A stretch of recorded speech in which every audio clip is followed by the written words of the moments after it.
We're just gonna go straight back into it. All right, we're back. Should be back up and running. Let's see.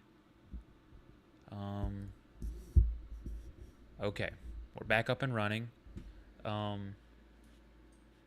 sure what happened. I need to get some compressed air and like really give my computer a good cleaning out. But we're just gonna pick back up right where it left off, you know. Place. Matt, Ryan, and Jim constantly pressured Lex and Rav to leave their office while downplaying all of the horrible circumstances. Wait, no. What? Multiple and Ryan did lots of talking before, you know. Yes, he says basically.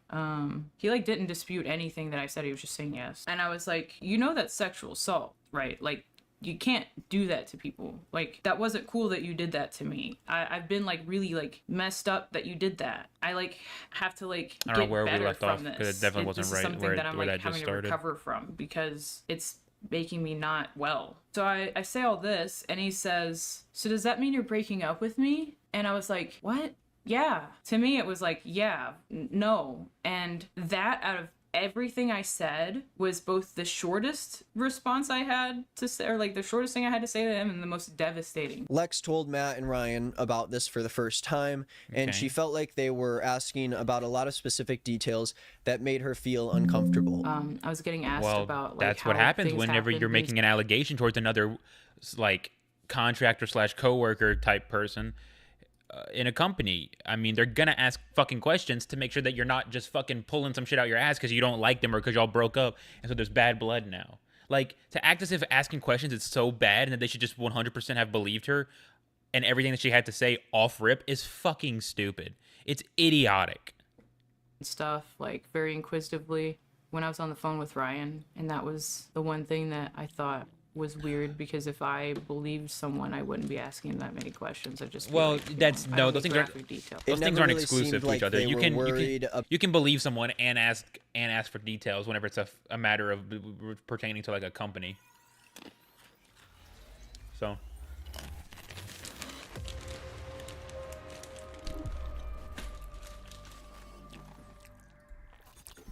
because if it was that she assaulted Don, people would be asking him for details. And there'd be like nobody would be like, well, why are they asking for details? Why do you need hyper-specific details? That's so wrong that you're asking for for specifics. But because it's a woman, they're not saying the same shit. About the sexual assault and about having an employee or a person under the roof of Matt's house who is a predator. Matt and Ryan took multiple days to respond to her at certain points and made her feel like... Learn what a predator is, dumbass. It's not being a predator. That's not being a predator. Especially in the online, when people say predator, they're mostly referring to like pedophilia, or like somebody's like a child predator, you know? Like nobody really, someone that does something rough in bed, because there's conflicting stories, so that you can't just take her at her word. Just because, you know, you can't just call him a predator. That's just not what happened. That's just like, even with all of what's being said, even if you take her story 100% as fact, that doesn't make him a predator. Like, you're being so disingenuous. So blatantly. It's nuts.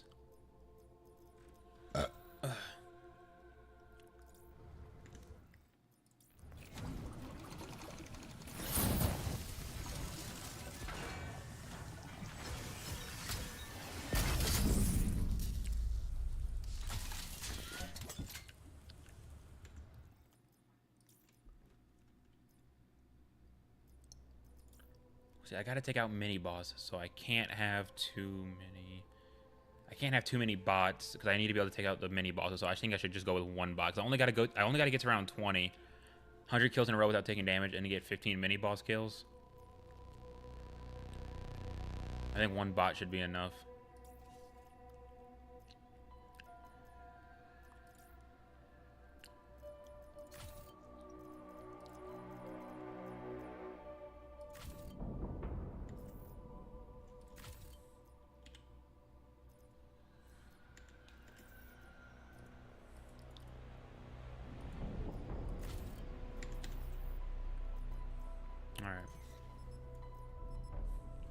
the situation wasn't a priority to them, along with making it obvious that Matt and Ryan were talking about Don and Lex behind the scenes without immediately letting him go from the company. Not only that, but without kicking him out of Matt's house. I personally think him and Ryan did lots of talking before he decided to call me back. I felt them downplaying it in real time, but I was across the state, like 5 hours away, and could do nothing about it. So that's when I decided I needed to be there. Matt had known since, or at least I told him, May 25th that I would be in town on the 14th. On the 13th at 9 p.m., he messages me this. Hey, can't wait to see ya.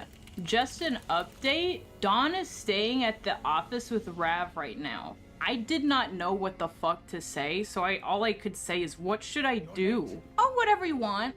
I would... Doctor, is there a problem? Two for each of them. Survival depends on it. You'll remember. So much to do. A vessel for Maxis, the opening of the gateways. Are you sure you're not getting confused? You'll be needing this. The chronology. But I've already read it. Read it again. What is the meaning of this? The pages have changed. They... Our blood. My blood. You cannot possibly expect me to let this happen. You son of a bitch! Let me guess. You're not gonna let us in on what that was about. Or explain why you have people in freezer. Okay. I was just updating you where Dawn was. My place is full at the moment, unfortunately. Texting me hours before I gotta be there that he just sent him to the place I'm staying at. When Lex was on the phone with Matt, he mentioned that this year has sucked because so much bad stuff keeps happening to Super Mega, which, if you know anything about them, they have had a few controversies in the past. And Matt told Lex... Don't word it like that, you pathetic little rat. That's so pathetic to word it like that. They've had a few controversies. Like, no, that's not... That's not how it needs to be worded. It's not that they've had a few controversies. They had a fucking dude who was stealing money from their company. And like that's like it. That's like literally it.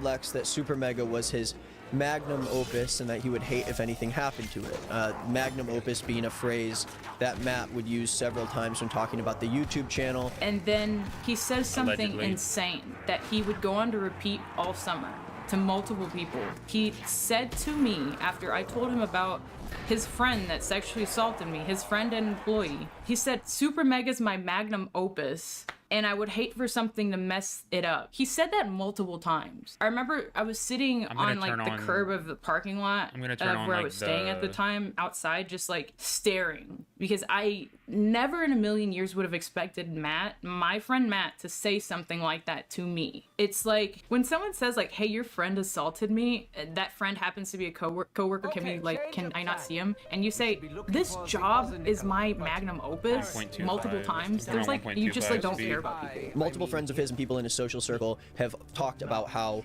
Matt has used this phrase when talking about his channel, despite the fact that really not something to be that proud of. Don continued to live and stay at Super Mega's office in Los Angeles, bigger than yours. even when Lex would come to visit. In one instance, she was actually at the Super Mega office and had to hide in the bathroom because Don showed up unannounced. Months after the fact, Don continued to hang out around Super Mega, and even when they finally let him go, they never told their audience. You're taking a harsh stance on one side of this controversy because it has to do with a friend of yours, and you're gonna believe that friend no matter what because it's safer socially in the public eye. It's safer to just side with the victim, the person who's claiming to be the victim instantly and no matter what, than it is to like have any sort of like skepticism. Why he was fired. Not only this, but after letting Don go, he actually tweeted out to Super Mega fans asking if anyone had a place in Los Angeles for him to stay. And without Matt and Ryan actually making a statement about why Don was let go from the company, people really didn't know if there was something bad that happened. A Super Mega fan could have responded to Don's message and allowed him to stay at their place, not knowing that they have a predator in the same Still not a predator. Use the right, learn the right producer words, of Super dude. Mega, Jim, about being sexually assaulted by Don, only to have Jim begin to flirt with her not the same defending night if and like ended up kissing. And before people try to fucking say some dumb shit, I'm not defending what Don has allegedly did if it comes out that he actually like factually did it. But like, it doesn't make him a predator. Like, I'm all for holding someone accountable and labeling them accurately for what they did, but I'm not on board for calling somebody like for effectively labeling somebody like a predator when that's just like, even if her story's true, that's not what he is. Even if you take her story at complete face value and believe every word, that still wouldn't classify him as a predator.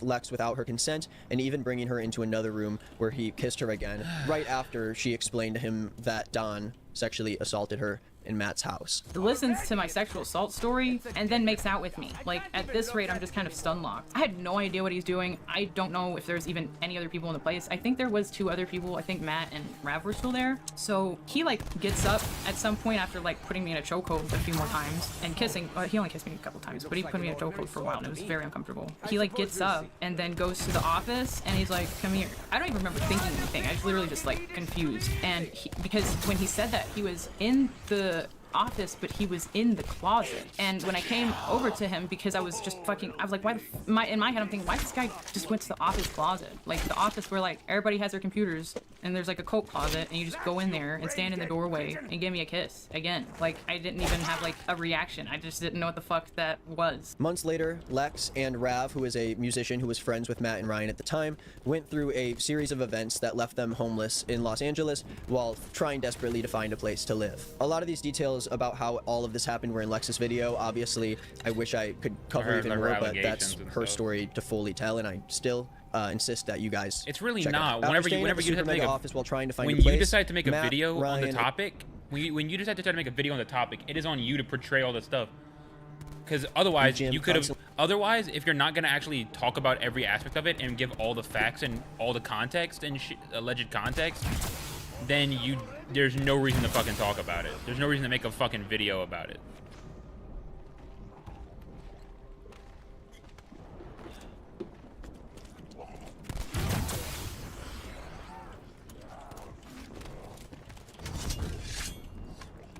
Yeah. Constantly pressured Lex and Rav to leave their office while downplaying all of the horrible circumstances that led to their homelessness. Lex said she later found out that Matt and Ryan were making fun of her and Rav behind their backs about posts that Lex had made about her car being broken into and robbed. Lex and Rav were robbed 2 different times while being homeless, keeping their belongings in a car because they had no other choice at the time. And when Lex and Rav tried to explain the situation to Super Mega, they went through days of conversations where Matt and Ryan actually became upset at Lex and Rav, telling them that they were rude when staying at their office and claiming that they went about the situation in the best way they could. So Ryan gets really real with it. The next day at 5 p.m. just about, they had to spend a day and a half chewing on this. The way these guys like do group chats is they all go in the office together and like play football and like make a plan and like who's doing good cop bad cop ass shit. Very manipulative.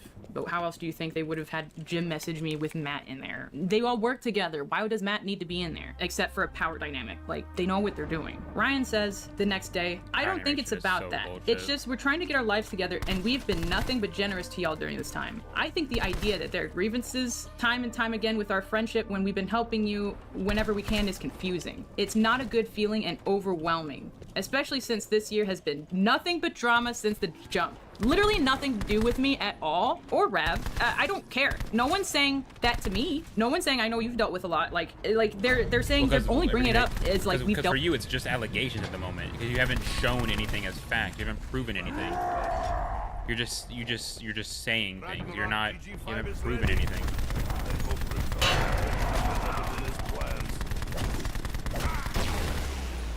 There we go. There's the first one down.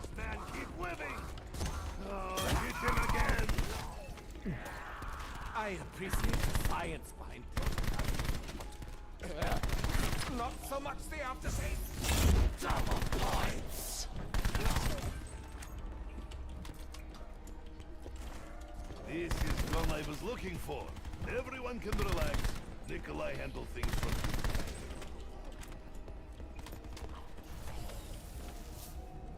dealt with you. Like Rav just is like, congrats about the bad thing that is good now. And when it gets brought up for us, it's about like, we've been helping you time and time again, and there's still grievances time and time again. It's only been one grievance. It was always the same grievance.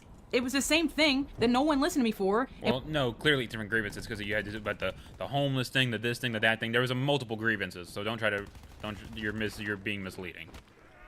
When I tried to talk about it, no one wanted to talk about it, and now it's a problem. And I'm homeless, sitting in this creepy, weird sex trafficking room, getting told that like we're annoying, basically.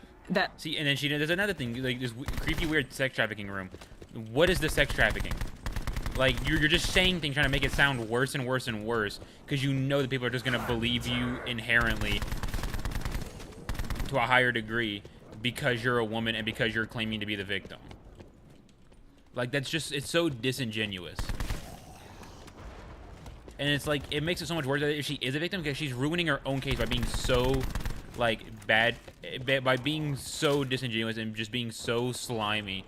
She's just ruining... She's ruining, like, her arguments by being just so slimy.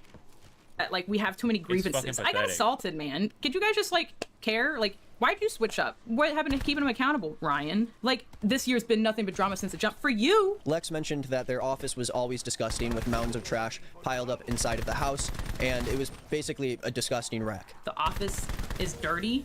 I'm often cleaning up maggot-infested pizza boxes. I'm doing stuff that maids get paid to do on my free time that I'm not working. Yo, just heard y'all were taking another vacation. Wonder if there are any updates on the expected move-out date? Hope the search has been going good. And there have been several people bringing this up after the fact, saying that in their time at the Super Megaplex, it was just as disgusting as Lex would explain. All in all, it felt like Lex and Rav were a situation that Matt and Ryan wanted nothing to do with, and it seemed like they were constantly downplaying their situation while also trying to nudge them towards leaving the office. So I suffered because of having to rush from knowing I was going to be asked, instead of them just either giving me a date to leave by or asking me like, do you know when you can be gone by? Instead, they would just say, you guys on a vacation again? Insinuating that we're doing it only for fun. It was never like, maybe they don't want to be around us or something. It was always an us problem, and I think that's why I still gaslight myself about everything. How do you get someone to talk to you when they refuse to? You just can't. And when that person or people are responsible of... Actually, it's pretty simple. You talk to them. If you're living in their office, then you fucking, whenever they're in the office to work, you fucking corner them and make them talk to you. It's that fucking simple. You're a grown adult. You can fucking do that.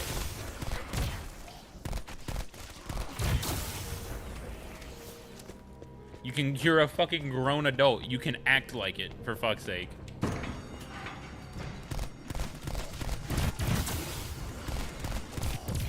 It feels like she thought that because she was saying that she was a victim and saying that she was assaulted, that she felt like they should be like placating to her every whim and acting how she wants them to act, and like at her beck and call and shit. When that's just not reality.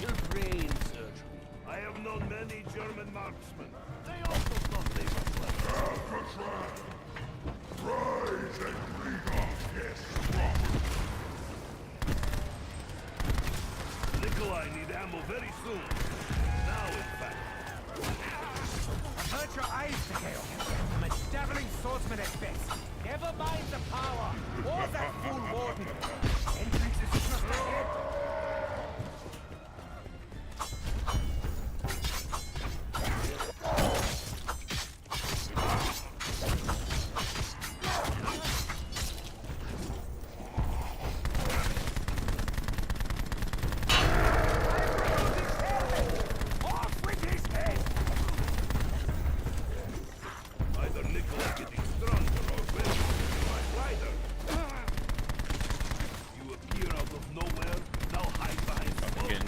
It got pretty hectic for a second there.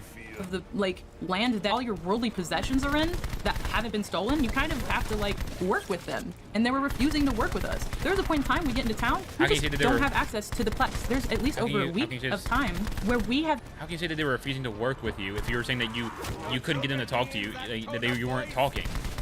How can you say that they were refusing to work with you if you clearly weren't trying to weren't trying? No stuff. I can't get my computer. I can't get my extra clothes that I have in California, anything. I just can't function, and because he's talking to Alex Ernst. He's making a video with Alex Ernst today. Sorry, you don't get your clothes. I haven't read back on this particular conversation since then, but it's so cruel. Like, we're homeless sitting in a hotel reading this. Like, all this peaceful talk Rev does is met with a text back from Ryan saying, "We were told that y'all are still upset with how we handled the Dawn situation. Is this not true? If the problems you're talking about aren't that and are just an off vibe, then yeah, we've caught it too. Whether it's standoffishness we're getting from y'all acting in a rude manner when invited to my birthday, or what seems like directed negative sarcasm in a recent group chat. It's difficult to not expect there is antagonism behind some of these things. The fact that he can say, like, even bring up the Dawn situation, I had not talked about Dawn in typed words the whole time. So I remember when I wrote this, I was like, oh, so I could just show this to anyone now, right? Like, I could just show, he said it, it's real. Like, it's not just like some shit that I'm like saying in insular and then there's no other proof of someone else. I remember feeling a weird amount of relief when he wrote that and sent it. I was like, you're so mad, you like fucked yourself. Lex explains in a video that really all she wanted from Super Mega was for them to make a post about why they were letting Don go after so much time, so other people don't become victims of him. But Matt and Ryan never did that. They never ever explained to anyone publicly why Don left the company. Not only that, but Ryan even liked a photo that Don posted on Twitter of some art he made after knowing about the sexual assault and letting him go. Again, there are countless more details that I urge you to check out in Lex's video, but let's keep moving on. After this video was posted, ex-fans of Super Mega on Reddit and Twitter began to post about Lex's video, and they very quickly took Lex's side in the situation, bringing up even more cases of Matt and Ryan's disgusting behavior, as well as Don and Jim. It seems like a lot of fans were already a bit weary of Super Mega after a number of smaller controversies they've been in over the past few years, but this by far is the biggest one. In the time since, it feels like people are beginning to put equal blame on the two guys, but at first it seemed like people were definitely trying to shit on Matt a lot more in this situation. Well, because she portrayed him as way worse in this situation, and instead she was the one who tried to put all the blame onto them and not the guy who actually allegedly assaulted her. So fucking pathetic. And I really don't feel like that's a fair thing to say. I think Ryan is just as at fault here as Matt is in this situation. They are both owners of their YouTube channel. They are both the bosses of the people who are a part of the story. And Ryan may as well have been the one person that Matt would listen to in this situation, but he decided not to. There are multiple texts from Ryan downplaying the severity of the situation, and I think him and Matt are both pretty despicable human beings for letting any of this happen. This is Super Mega's subreddit. If you kind of start going through the top posts of this past week, you can see a lot of their previous supporters are definitely not interested in supporting them anymore. A former fan of theirs says this is what constitutes as a magnum opus you're willing to push your friend's sexual assault aside for. There's this guy on their Patreon who used to only ever comment "I'm gay," and this kind of encapsulates what a lot of people were feeling about the situation. Don is a groomer and a rapist. If you found out about that and didn't immediately cut him out of your life, you're just fucking evil. I don't know what to tell you. Let alone how you handled and treated but they didn't find that out. They were just told that he was, but there was never anything proving that he was. So I mean, you're trying, but you're just getting mad over something that isn't proven, showing how fucking actually dumb you are. You have zero intelligence. Speaking of zero intelligence,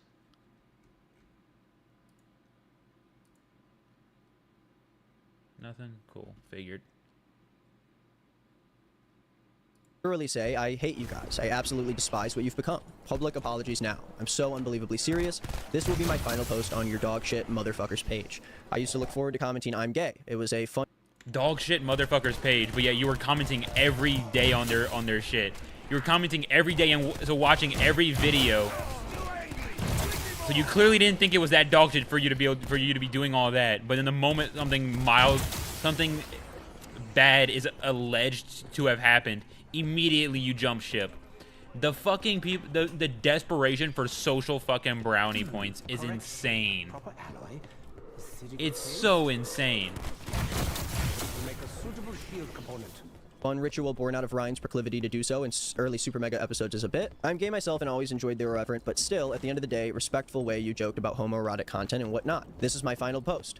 My final "I'm gay." Now it's just "I'm disgusted." Reflect on what you've done and have a real come-to-Jesus moment about all this over the next few years. Otherwise, there's no hope for you, and I hope you rot in a ditch. And if we go to this post about Lex's tweet explaining that she made this video about Super Mega, and you have a lot of people who are upset about it. Rightfully so. This person says, not rightfully so, that is awful and disgusting. I don't even know what to say. I'm so disappointed.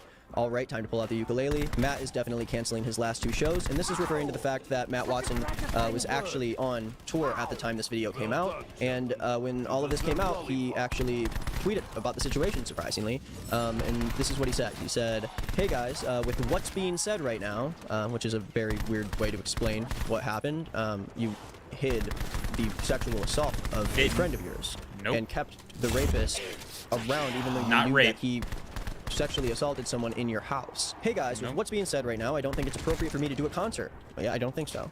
So unfortunately, I'm going to cancel the last 2 shows, and I'll have a response as soon as possible. This was at 2:35 p.m.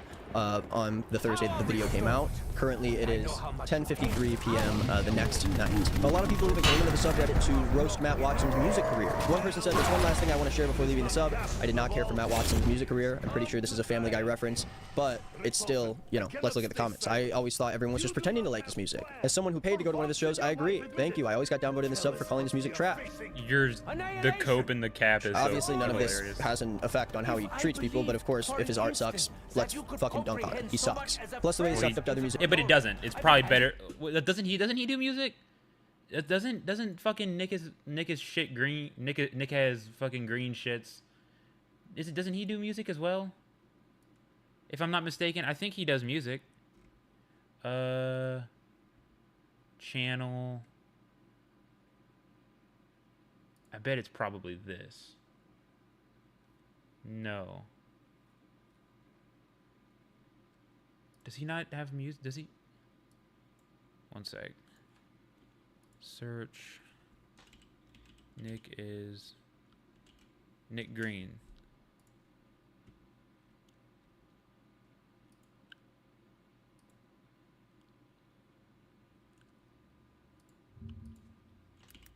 Nick is not.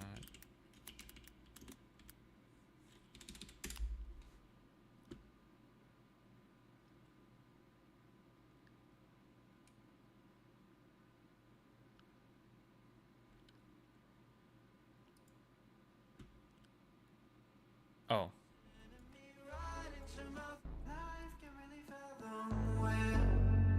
I'm supposed to be parked bench of the sidewalk, to running through the trees. It's another tightrope.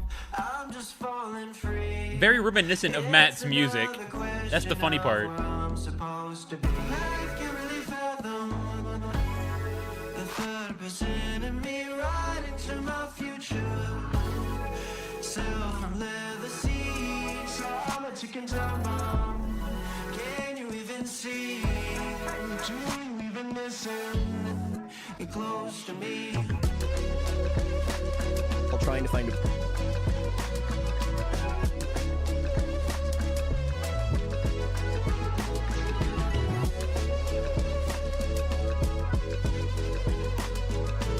My future.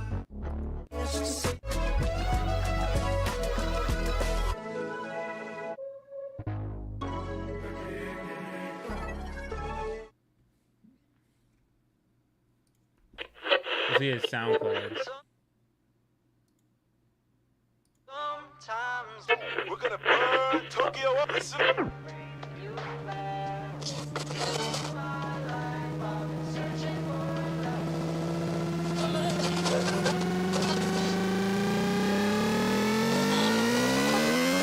So tell me, are you busy? I could say this.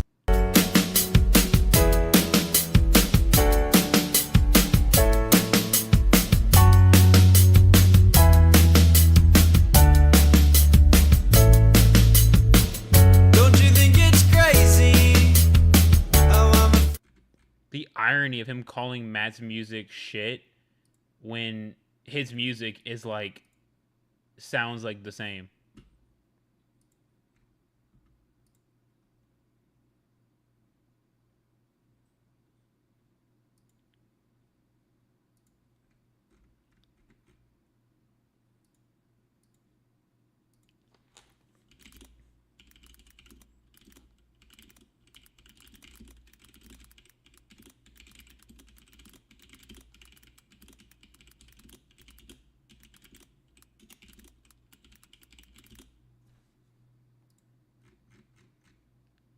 Cause like legit, how you gonna call his music shit, but yours sounds place, the fucking Matt, same? Ryan, and Jim constantly pressured Lex and Raph to leave their office while downplaying all of the horrible circumstances that led to their homelessness. Lex said she later found out that Matt that and mean you Ryan think your were own making music fun shit? of her and Rav behind their backs about posts that Lex had made about her car being broken into and robbed. Lex and Rav were robbed 2 different times while being homeless, keeping their belongings in a car because they had no other choice at the time. And when Lex and Rav tried to explain the did have situation to multiple Super choices. Mega, they went through Why didn't days of you house them? conversations where Matt and Ryan actually became upset at Lex and Rav, telling them that they were rude when staying at their office and claiming that they went about the situation in the best way they could. So Ryan gets really real with it. The next day at 5 p.m. just about, they had to spend a day and a half chewing on this. The way these guys like do group chats is they all go in the office together and like play football and like make a plan and like who's doing good cop, bad cop ass shit. Very manipulative. But how else do you think they would have had Jim message me with Matt in there? They all work together. Why does Matt need to be in there? Except for a power dynamic. Like they know what they're doing. Ryan maybe says they're not the all next in the day, same office? I don't think it's about that. It's just we're trying to get our lives Or the together same and room? we've been nothing but generous to y'all during this time. I think the idea that there are grievances time and time again with our friendship when we've been helping you whenever we can is confusing. It's not a good feeling and overwhelming. Especially since this year has been nothing but drama since the jump. Literally nothing to do with me at all. I can't get my I remember feeling already a saw weird that. amount of relief when he wrote that and sent it. I was like, you're so mad, you like fucked yourself. Lex explains in her video that really all she wanted from Super Mega was for them to make a post about why they were letting Don go after so much time, so other people don't become victims of him. But Matt and Ryan never did that. They never other people ever become victims. explained She was to there. anyone She was publicly there. why She was Don there. left the company. Not only that, but Ryan even liked a photo that Don posted on Twitter of some art he made after knowing about the sexual assault and letting him go. The Again, claim. there are countless more details that I Nothing urge you to proven. check out in Lex's video, but let's keep moving on. After this video was posted, ex-fans of Super Mega on Reddit and Twitter began to post about Lex's video, and they very quickly took we already saw it was a this. funnily assaulted someone in your house. Hey guys, with what's being said, you know, this is just giving you an idea of where the Super Mega fans are at this point. And there were a lot of They clearly questions weren't real about fans, Justin, or who like is a actual former fans. editor for Super Mega, and Kelly, who is a former channel artist for Super Mega, also being a part of this. But since then, Lex actually explained that Justin and Kelly didn't know about the sexual assault, and they left when they learned what Matt and Ryan did. And since then, Justin and Kelly have both taken Super Mega out of their bios. And it really did seem like they were two You of the know people they that were did closer nothing really to Matt and wrong. Ryan. So to know that they were willing to immediately disconnect and separate themselves from Super Mega, Over it says a allegations lot that aren't about Matt and proven. Ryan's character. It says a whole lot of stuff about them. It I will really say that doesn't. Jim actually still does have Super Mega in his Says a bio. lot about the lack of as spine that those people posting have. This video. That's My what it favorite really post right says. here says rape apologist gets what he deserves, and it shows Matt getting Wasn't a rape apologist. People will really like throwing that term around without using it correctly. I've been called a rape apologist for saying that that you shouldn't be persecuting people without evidence on topics as such as serious as sexual assault. But yet, which has nothing to do with it's not apologizing for anything, and it's not being a rape apologist. People really just like throwing that term around. Please, Nikolai, enjoy the view. getting the absolute shit beaten out of him. Let's just let it play a couple more times. Really never been in a fight of getting that's getting the absolute shit We beaten can keep out of watching you. it. I don't think anyone minds letting this loop on repeat. We could just let this go. If you want me to do this for You're the literally rest of the just video, moving, I that's could. I know the voice messed up, but please, understand. Super Mega's Matt's magnum opus. And you have another post from here by an 8+ year fan of Super Mega that says, they've been here Allegedly. since the There's nothing- Syndigo literally days, nothing a proving channel that. that Matt and Ryan used to be a part of, and I just can't do this shit anymore. Time and time again, Super Mega has revealed to be continually doing dumb shit, and their content isn't They really really that funny haven't. anymore. I live near a place where Matt was playing live, and I almost got a ticket, but I'm glad I didn't. After all the awful stuff that Lex went through and that shit that he allegedly said about Daniel, I'm really disgusted. And what this fan is referencing there is a close friend of Ryan and Matt who used to be a part of this channel, Syndigo. Daniel was the third member of this YouTube channel, and he ended up Matt was the taking third his member. life He was the original a member. He number was of the years founding ago. member. And despite the fact that this seemed to be a big turning point in Matt and Ryan's career, and it seems to be something that affected them even to this day, Lex and, as we'll learn in the future, other former employees of Super Mega have claimed that Nope, it was Matt like- had made a lot of jokes about what happened to Daniel. It was Lex claiming it because of probably what Leighton tried telling her, even though she had no actual proof of it. There's nothing supporting her, and it's just absolutely stupid to claim. And it was only claimed because she would be believed because she's claiming to be the victim. Daniel, and even called him a coward at some point for what he did. In Lex's video, one of the details she mentioned that wasn't as relevant to the main story was that Matt actually cheated on a long-term girlfriend of his very recently, within the past year, and not only did that, but cheated on the girl that he cheated on his girlfriend with a sex worker by the name of Morg Pie, as we came to find out. Morg Pie ended up going on a stream talking about her experience with Matt Watson after seeing what Lex had to say in her video, and someone from the Super Mega subreddit put together a stream recap of what she was talking about. I will link that below, or I'm sure you can find it on her Twitch stream if you want to watch the entire thing. Well, you didn't but let's link talk it because about then it was what she said disproven. here. So nice Morg try. Pie says that Matt started talking to her in the DMs. He was flirtatious and didn't mention a girlfriend until they had been DMing consistently. Matt and his girlfriend at the time were together for about 4 years, I think.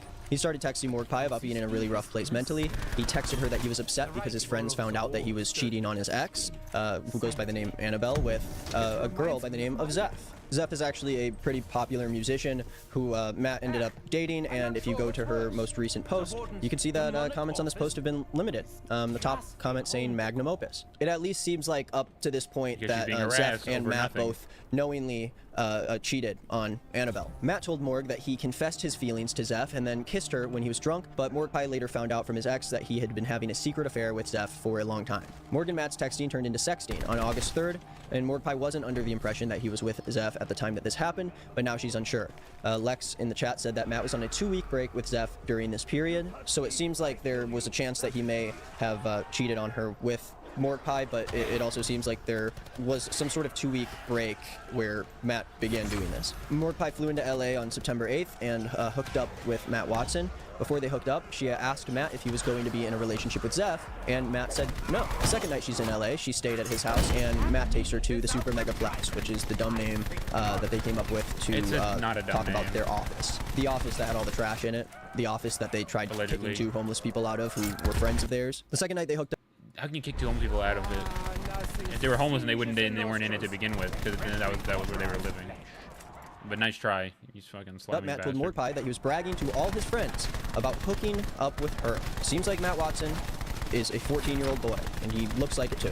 He specifically mentioned You're telling really Justin not one to about talk the hook with about Morg Pie, looks, bro. but he didn't want her to tell anyone that she hooked up with him. Morg Pie confirmed that the Super Megaplex is filthy and told Matt that they need to hire a maid because of how gross it was, and someone made a joke about her moving to LA to clean the Super Megaplex, and Matt ran with it and started earnestly telling her that she should move to LA. Matt ghosted Morg Pie after she asked him to hang out on September 10th, but texted her to ask her to remove a tweet where she posted a picture wearing his shirt on her personal Twitter. She texted Matt to confront him about ghosting her after sleeping with her, asking if he was still interested in her and if he'd want to see her again if she came back to LA. Matt responded saying, quote, "I would love to hang out again, but I'm going to be in a relationship with Zeph, so it would have to be just as friends." After the second night they hooked up, she mentioned that he stopped reaching out to her and any contact was made by her first, which he eventually stopped responding to altogether. Matt's friends started messaging her on Twitter saying that Matt was bragging about hooking up with her and saying that he's sleeping around. She ended the conversation about saying that she didn't want to ruin his life or end his career, but to caution people against idolizing people you don't know on the internet. She expressed major support for Lex and Layden, who we will get to next. Layden was a former merch designer for Super Mega who was let go just a few months ago, and again was let go without Super Mega actually saying anything to their audience. Layden is a friend of Lex's and was one of the only people who she truly could confide in during that time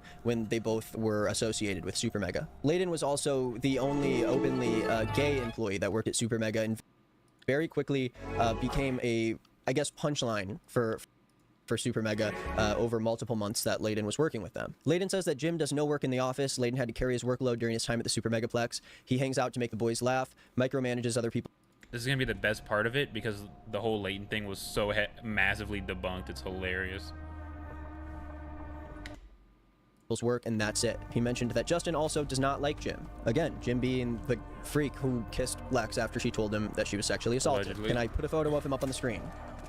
It's literally what he looks like. Layden said his working relationship with them went to hell after last summer's and he creative looks class. better than you, Matt and dude. Ryan would apparently make jokes about Daniel's suicide at the office, specifically towards Layden, who they knew had a history of suicide attempts and suffers from BPD. The boys would joke about Layden coming in to shoot up the office because he was the only one in the Super Megaplex who took their jokes seriously. Layden told Matt and Ryan about giving a free book to a gay kid his mother knew who had attempted suicide after being outed, and they refused to take it seriously, basically making a bunch of jokes. After Layden got upset, Ryan left the room to go scroll on his phone while Matt attempted to blanket the situation to get Layden Layden to stop being upset. In the last 2.5 years, Layden says the boys made around 5 jokes he can remember where the punchline was Daniel killing himself. In August 2021, on his first day full-time, Matt yelled at Layden that he was going to show him his dick and balls, since he would probably see it at some point anyways, and then flashed Layden, which everyone in the office laughed at, even though Layden found it disturbing. Matt and Ryan used the N-word with the hard R often around the office. He mentioned how when you join Supermega as an employee, there's a joke that gets told by Matt and Ryan that Chuck E. Cheese has a middle name and the punchline is the N-word. Seems like a funny joke.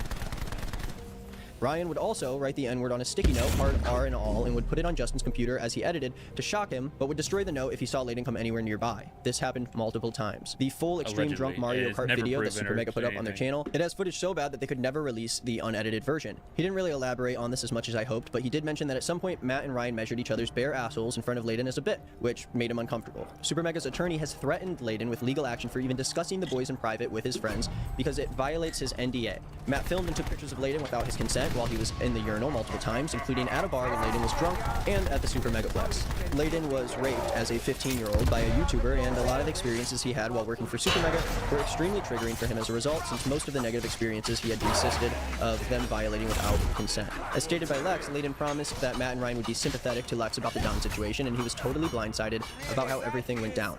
Matt pulled Layden into a meeting and repeated the classic magnum opus line again. Matt made sure to clarify that since Don was a contracted employee, that they didn't actually have to fire him for the sexual assault, and both of the boys were excited that Lex didn't want to escalate the situation further and get the authorities or other people outside of the company involved. They immediately phased Don out and then made a point to never bring Kelly back publicly.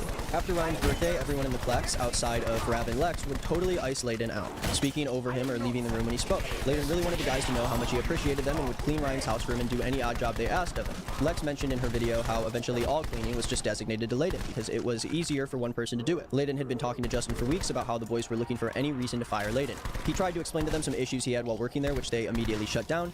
Then they explained that if he didn't sign an NDA, they wouldn't give him the severance check that they owe him. Justin puts up with a lot of shit from the boys behind the scene. He didn't. The best part is it turns out that because of California's law, California's like the way that California's law is about employment, they paid him a severance check and they never actually but because of how he was employed or whatever, they had no obligation to pay him severance, and they still paid him severance, which is insane. Didn't elaborate on this either, but he referenced the immature behavior he dealt with during his time working for Supermega. And finally, Ryan would openly misgender a trans woman that he dated behind her back constantly at work and with friends. Matt would also engage in this, and there were many times that they would casually refer to the woman as a man/guy or straight up call her Ryan's boyfriend. Layden also got in a past Supermega controversy where they had a pop-up shop. There's a lot more information on it, but Layden ended up having to post an apology, taking the blame for something that Supermega approved at this event. And if we go to the comments, someone says, Layden spoke to Justin today and says that we should give him the benefit of the doubt. He was the kindest person at Supermega and he has a good heart. Layden also asked to give him encouragement in him creating his own content. He said that, quote, Matt and Ryan do not deserve Justin, and emphasized that Justin's a young man that was manipulated by Matt and Ryan. Yeah, that was a lot, right? Yeah, it was a lot that was all debunked because really you're an idiot and decided to video and trust one person off rip because the you victims in the lack critical story thought. to be heard and to have a voice. I think the fact that Lex went through hours and hours of shooting to put together this video to talk about her experience really speaks to just how much effort victims have to put into their story in order Except she really didn't put that much effort in. Just having a bunch of jump cuts isn't effort. Whenever she couldn't even edit in like, she would say, oh, here's the text, but then she would just hold up the phone instead of just editing in the fucking thing. Like, come on.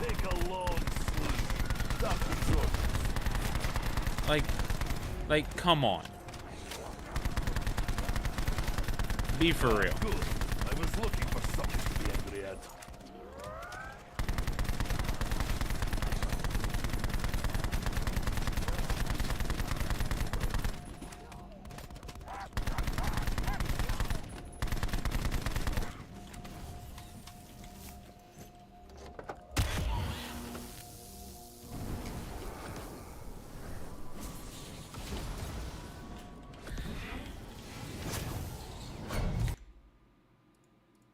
I guess alleviate some of the fear that their story will not be taken seriously. This is, of course, something that happened to Lex in the past, and something that followed her into this situation where, unfortunately, Matt and Ryan didn't only drop the ball, but I don't even know what word I have to like explain what kind of people we are talking about here. These are people who have worked with a lot of the creators that you guys know and love. These are people who have had the power to have an audience that was as tight-knit as Super Mega's audience. They had a lot of people who had their back through a lot of shit that Super Mega went through. And to have all of that turn into so many people being disrespected, so many boundaries being crossed. I'm gonna follow the story. I'm going to talk about what But you're Matt really and Ryan not say in response to this. I'm gonna talk about. But you're really not following the story because you're following the story by trusting one person's word wholeheartedly and just completely disregarding that anything that person says could be made up or could not be accurate or could be exaggerated or just outright false. You're just not even acknowledging that possibility and just saying that everything that she has said must be fact because she says that she's a victim. So anything that she says about the situation must be fact, because otherwise that would mean that she's not the victim. 9. The blood is still the key. The only answer we have. Go back to your den.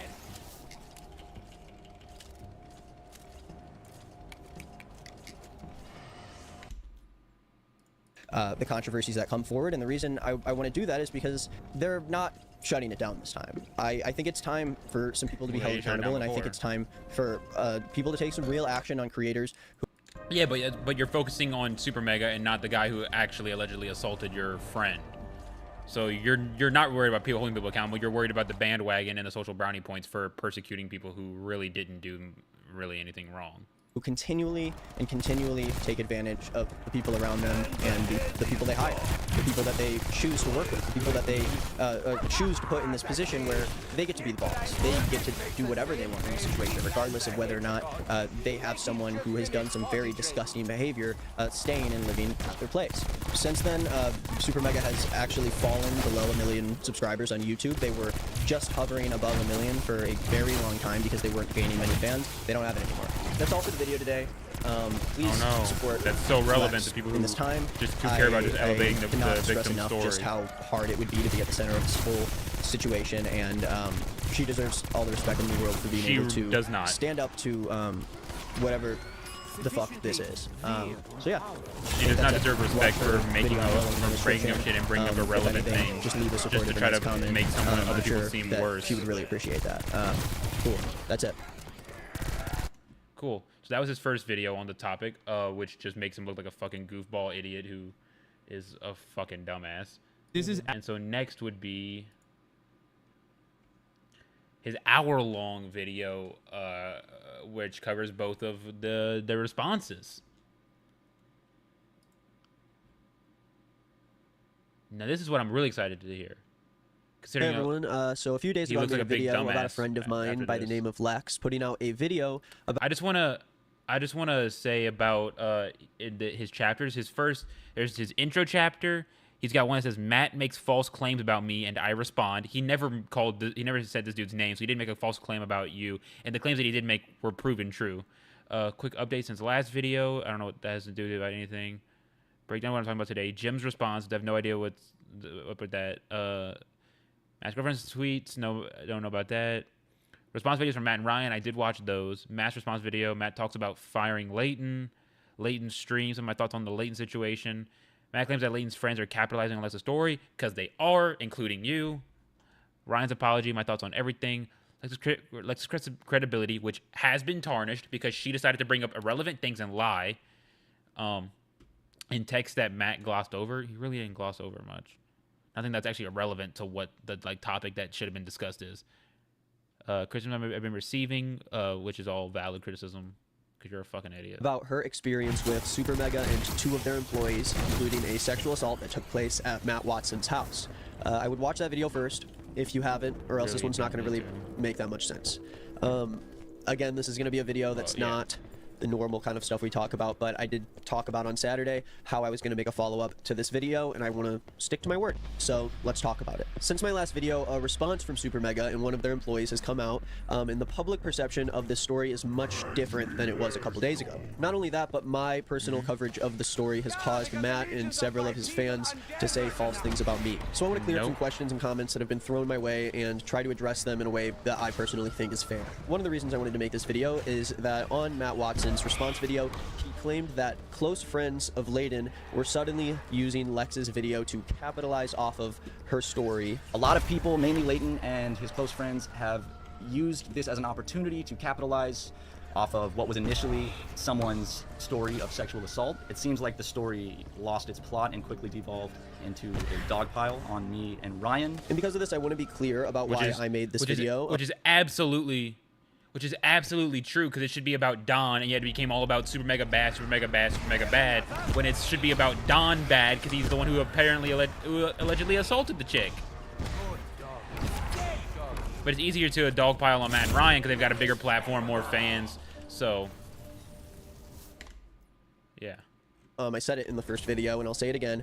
I wanted Lex's story to be told. That's my priority. She told her story. I was never once told by Layden to make a video in any of the situations. I've had zero contact with him. I am not a close friend of Layden's. I've only hung out with him a couple of times, and it was always in a social setting. And when Lex was preparing her story, I was given permission by her to cover it. It was never something that I suggested to Lex, but when she mentioned it, I decided to share her story because she's a friend of mine. I'm not trying to capitalize off of my friend's sexual assault. But you are. I never monetize videos like these, and I don't believe that these videos are posed as like great advertisements for my...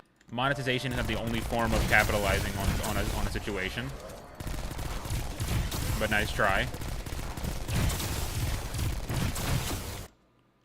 My channel. I do not have a secret agenda to my videos. I own 100% of my channel, and I have 0 employees who affect my posts. Covering serious stories is not something I enjoy doing, and when Matt insinuates that I was just told by his ex-merch designer to make this video about Super Mega, I can't help but feel like he's also trying to discredit other stories that I've told in the past. The stress of like talking publicly about the pain that a friend of mine feels, especially when so many people are discounting her story, it's not a fun thing to do. I'm not like having a great time over here spending 2 videos in a week trying to talk about the shit that they did. My intention with this video was only to tell Lex's story, and I will say, I do have some issues with the way I covered the story on Saturday. I do regret taking focus away from Lex's story to add context that I initially thought was necessary, but in hindsight, I regret including it, and I wish to correct that in today's video. Regardless, I find it pretty disgusting that Matt would spend 45 minutes trying to show how unfair this treatment has been for him, but then he claims without any evidence that I just made my video because his disgruntled ex-employee told me to. That's not what he said. Think that that's all it takes to get me to make a video about something? I know it's easy to just throw shit up on your channels. I mean, it seemingly doesn't take much to have you to make a video, because I mean, you made a video on basically persecuting people with 0 evidence. So there's that. Not doing great, and you only really want to post American Truck Simulator Let's Plays. But I have a real job with a real schedule that I keep up for my audience. No, you don't. You don't have a real job. Making YouTube videos is not a real job. Shut up. You're not doing anything meaningful. It's not a real job. And I don't make videos for personal vendettas. I don't see how in this situation clearly I am possibly... Don't make videos for personal vendettas, yet you made a... But you... That literally... Everything you said about the other video on this... For this topic literally disproves that. Because your whole reason for making that thing was entirely personal. Her video was already being seen. You could have just retweeted it or like reposted it to your channel. Like all that, like whatever, like it was clearly personal.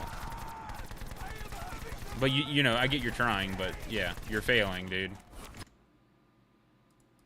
Capitalizing off of a victim's story. I think Matt does make a lot of interesting points in his apology that we will talk about today. But I think that this claim that he kind of ends his response with is extremely in bad faith, and it makes me question his true intentions with all of the claims he's making. But why don't we continue? That's towards the end of his response. It's not bad faith. It's entirely accurate, and you've proven that it's accurate. 3 videos from Super Mega have come out, and it has changed the way that people are viewing the initial story in a pretty big way. On the subreddit, we went from posts about Matt being a rape apologist and getting punched in the face, and then suddenly we have posts that say things like, I think people went way too far, and Matt and Ryan didn't deserve a lot of the hate they received. And on Lex's video, we suddenly have countless hateful comments that suddenly have mass amounts of likes, accusing her of lying, ruruining Super Mega's career for no reason. She did lie about multiple things. It all comes off as pretty gross. I think when it's not really that gross, because I understand that, like I said before, nobody wants to hate on a victim. Nobody wants to shit on a victim, like an actual victim. But she was shown to have lied, which does like harm her credibility.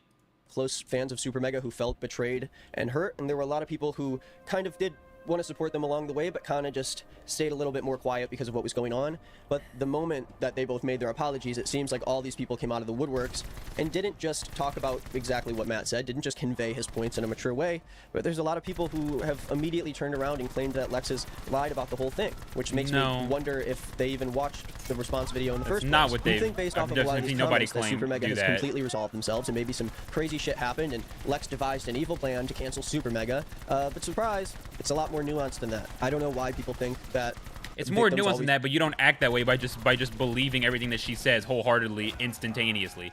That's not very nuanced. That's very brain dead and surface level. Like, come on, dude.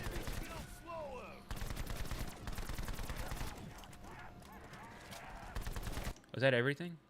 No, definitely not. Fuck.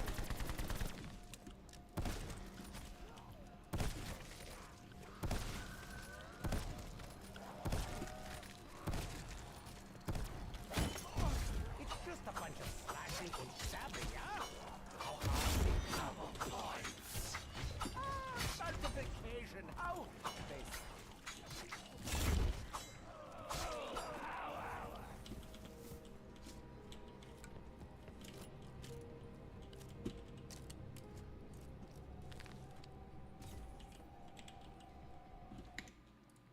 want to just be like super villains, and that's like that's their only goal. Like, they're not actual damaged and hurt people on the inside.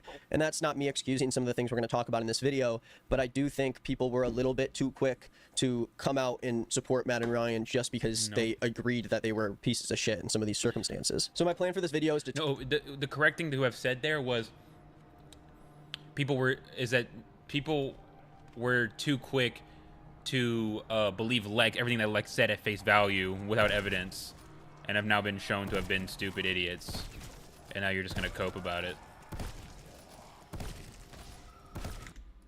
touch on each response separately in chronological order to how they released, and then I want to talk about how I could have done better in my coverage of the story, as well as what I think about their stories. What you could have done better for your coverage is by not covering it. Honest thoughts in the comments. I please ask you to respond in a mature way after watching the entire video. If you do want to watch any of the videos we talked about, I'm going to put them in the links down below. I think it is helpful context to hear everything everyone has to say. And what about so you? soon What after I about what posted you my did video on with Saturday, Jim, the producer/employee of Super Mega who kissed Lex in the story from the original video, he came out with an apology.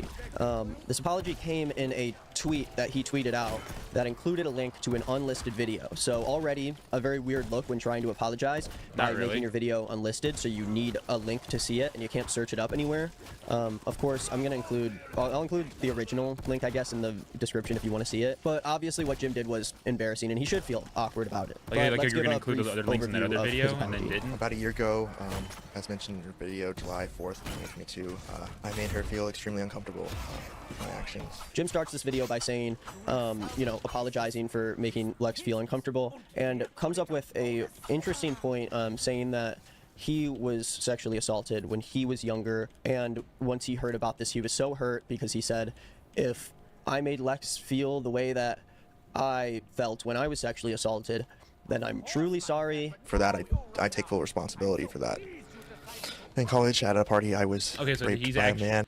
So he's actually admitting that was what she said that he did happen. Okay, well then yeah, he's a terrible person, and simple as that. It's like it takes I have no hard stance on, like, I don't give a fuck about taking one side over the other. I just care about hard facts before I'm gonna persecute somebody.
that's a neurotoxin. Okay.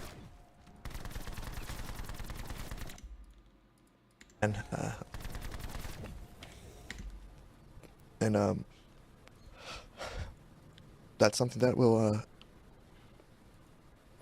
that's something that will sit with me for the rest of my life. If I ever made Lex feel a tiny bit like how I felt that morning after, I'm never gonna, I won't ever fucking forgive myself. It does come off, and a lot of people would agree that it was a little bit out of nowhere. I mean, obviously it's related to the incident, but when you're the person making someone else uncomfortable, I think it's more important for the apology to come first. A lot of people kind of noted this in the comments of the public one, saying that it took him a minute and 25 seconds to make this about himself. Jim's too much of a coward to keep this up himself. Very sorry I got caught energy. There were also moments where Jim was, I guess, crying in the video, or like trying to seem like he's crying, but it was, You know. I don't know, it's very odd. I distinctly remember, like, so cringe. I distinctly remember saying, how hard is it to ask for consent? All you have to do is say, can I have a kiss? And then I said, can I have a kiss? And she said, yes. But it doesn't fucking matter. Correct. I just thought that was kind of mainly what we needed to hear. Jim kind of gets into a lot of stuff that Layden said on his stream, which is kind of a big point in today's video. It's something that everything kind of revolves around when it comes to Super Mega's apology. The one thing besides Lex that stays consistent is that Layden had a piece in all of this. Jim explains that Layden said on his stream that Jim was aroused by Lex's story that she told him, her sexual assault story. He explains that Jim must have been aroused by this. And yeah, it was completely irrelevant to Lex's story. Jim brings this up to say that it was personally very triggering to him because it put him back in the shoes of his own assault. Now, I don't think this is something Layden knew about, so I don't think it's necessary to bring this up in a scenario where you're specifically apologizing about something you did to a woman who's not Layden. But when you're apologizing about something you did and you bring up constantly that you feel awful about it because it was something you used to experience, it does kind of feel like you're taking some of the blame off yourself because of trauma that you experienced. And if I was Lex, I think this would be a hard apology for me to accept. Jim goes on to be pretty upset at a lot of the things Layden said, and you know, we will continue to talk about it, but I do think that, you know, the way Layden handled that specific instance was out of hand. I do think that he should have handled that completely separate from this apology, especially because the apology's unlisted and everyone's watching it through these links. It just felt like he kind of freaked out and had to get it out there. The apology wasn't super well received. It was posted publicly. Most people are clowning on him, and the Super Mega audience is not being super forgiving about it. Most people think it was pretty lame. But around the same time, a series of screenshots from the Instagram close friends story of Matt's current girlfriend were posted on the subreddit. She posted shit on her close friends. Someone was a snake. They put it on the subreddit. I don't think that Matt's current girlfriend should be a part of the story anymore. I'm not going to say her name, and I regret bringing her up initially, but I do think that these stories... Yeah, you couldn't go back and edit her out of the other video. Totally regret it. Actually give us necessary context to how Super Mega was handling this controversy behind closed doors before it happened. And this was before Matt or Ryan responded. I think it was around the same time Jim posted his apology, but it left a lot of people with a weird taste in their mouth. She tweets on her private Twitter, "Dude, just know people are fucking lying about me like crazy, and the only reason I haven't said anything is because Matt and my friends told me not to, because Matt is going to take care of it and tell everyone the truth in his response, debunking everything." Yeah, he told her not to say anything, and she did say something, and it got out. I don't understand how they could be worse at handling 4 hours ago controversies, because it's very obvious what Matt's attitude about this is in this whole thing. And we'll learn a lot more in his apology. I mean, of course, he has some reasons to feel upset about the way people are talking about his magnum opus. But, you know, another tweet about the whole thing. This whole thing has been so fucking ridiculously unfair to everyone involved and blatantly false. I know I'm not supposed to be saying anything, but I hope everyone feels like idiots when they see the receipts. Okay, I guess none of this is on her Instagram close friends. I don't know why I said that initially, but she posted something that says, "Taking every ounce of self-control, but period, I'll let him explain." And then posted a reaction image that says, "Whatever you hear about me, please believe it. I no longer have time to explain myself. You can also add some if you want." Overall, you can tell that she is not happy about it, and I can come to a conclusion about how Matt feels about it. But that is all stuff that was behind closed doors. We don't have any proof for that. So that brings us to Monday, when we get a response from Matt. Behind closed doors, we have no proof of that. He's so worried about proof whenever it comes to them trying to prove that they're give their side of the story. But whenever it comes to the other side of the story, it doesn't matter about proof. It's just taking people at their fucking word. It's so fucking cringe. and Ryan. We get 2 separate videos from Matt and Ryan. We have one that says my response Matt, one says my response Ryan. Matt's video is 48 minutes, Ryan's video is 9 minutes. In the time since, Super Mega has fallen from 1 million subscribers down to 954,000. And this video was posted the other day, which was still irrelevant. As I clicked on it, pretty well received. A lot better Not received than you surprisingly. would expect. So I'm going to go Not through really, a 'cause he actually gives list of evidence what and Matt talked shows about in this facts and shit. 48-minute video.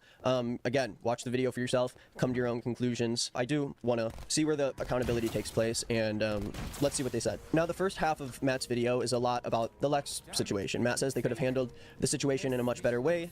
But he insisted that him and Ryan never took any action to cover up a sexual assault. I also want to state that we never took any action to cover up a sexual assault, and we never tried to cover Dawn from any consequences. And I'll go into that more as we progress through the video. Despite our delayed action on this, I do want to state unequivocally that Ryan and I never made any attempts to cover up a sexual assault or to aid Dawn. Matt flew Dawn to Florida after learning that Dawn and Lex broke up without knowing about the sexual assault that took place. Rav reached out to Matt about this, and then Lex finally told Matt on the phone, and Matt agrees that he should not have asked Lex what he should do in this scenario. It was very obvious what he should have done, and he decided to be passive about it. And yes, this is what caused a lot of the issues that Lex talked about in her video. To be honest, I was terrified of misstepping in this situation due to its sensitive nature and how close it was to home. I was not sure how to navigate it. This was all new territory to me.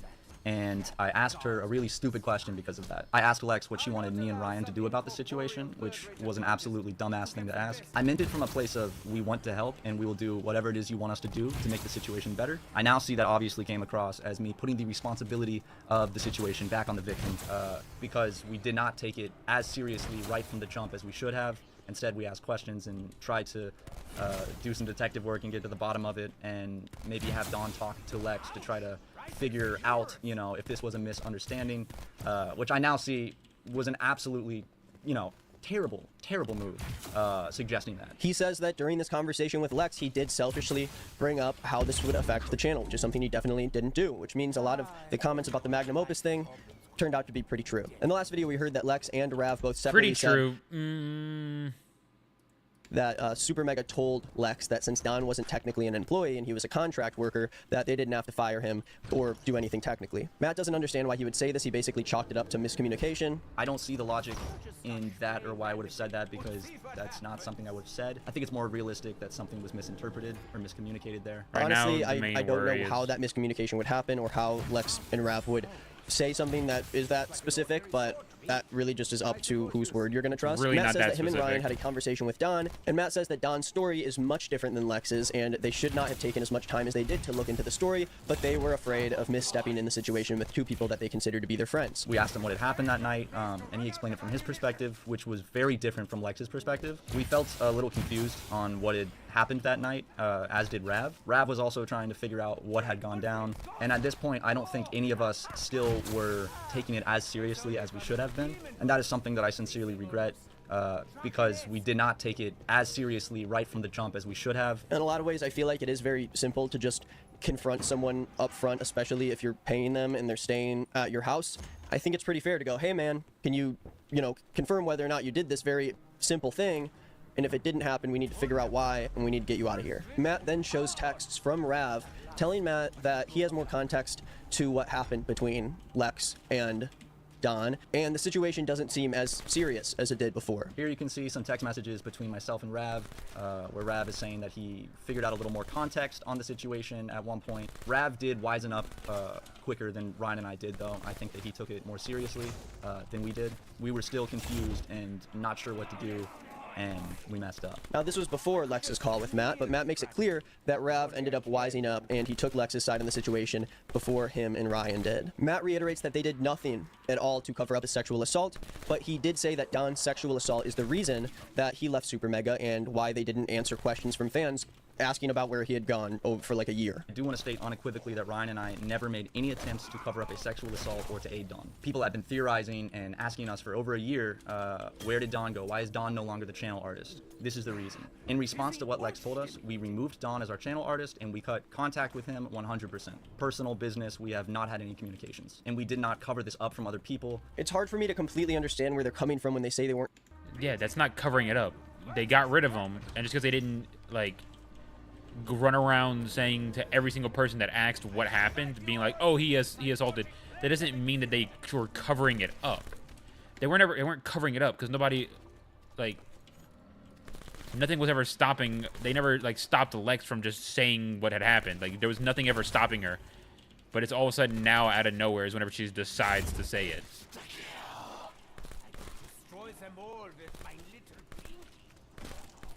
But yeah, they weren't covering anything up. That's not covering up. Weren't trying to cover up a sexual assault, especially because two close friends of theirs, Justin and Kelly, both removed Super Mega from their Twitter bios. And according to Lex, it was after they found out about Don's situation. And of course, by Don's situation, I mean him sexually assaulting Lex. I struggle to understand how someone as close to them like Justin wouldn't know about someone in the Super Mega offices being a sexual assaulter, especially because Justin knew Don. In the other case, if you knew about Super Mega's controversy with another probably because former he did employee know, of and them then by the name- as soon as it started blowing up and was like clearly like a bad, it was blowing up in like a negative light, then he took the safe option and jumped ship, which is not something that is like outside of the realm of possibility, especially in the modern day.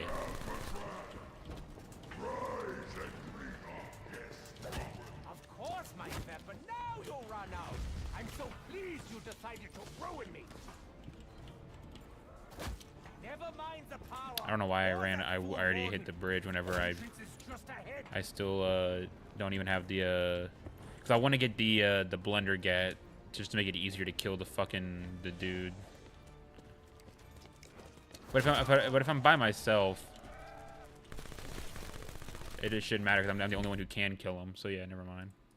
Of Jackson. Lex says in her video that she knew all about the Jackson situation. She was with Matt when it happened, and it seems like their whole office was aware of that. It feels like not bringing up to the rest of your office that there is someone working amongst you who has sexually assaulted another person working amongst you, especially if all these people are friends with each other. Then I just can't understand how they weren't trying to hide this from the people around them. But Matt's answer to that would be that they didn't tell other people or the public about this because Lex wanted the situation to be private and they didn't want to speak for her. And she expressed that she did not want this to be a thing that was public.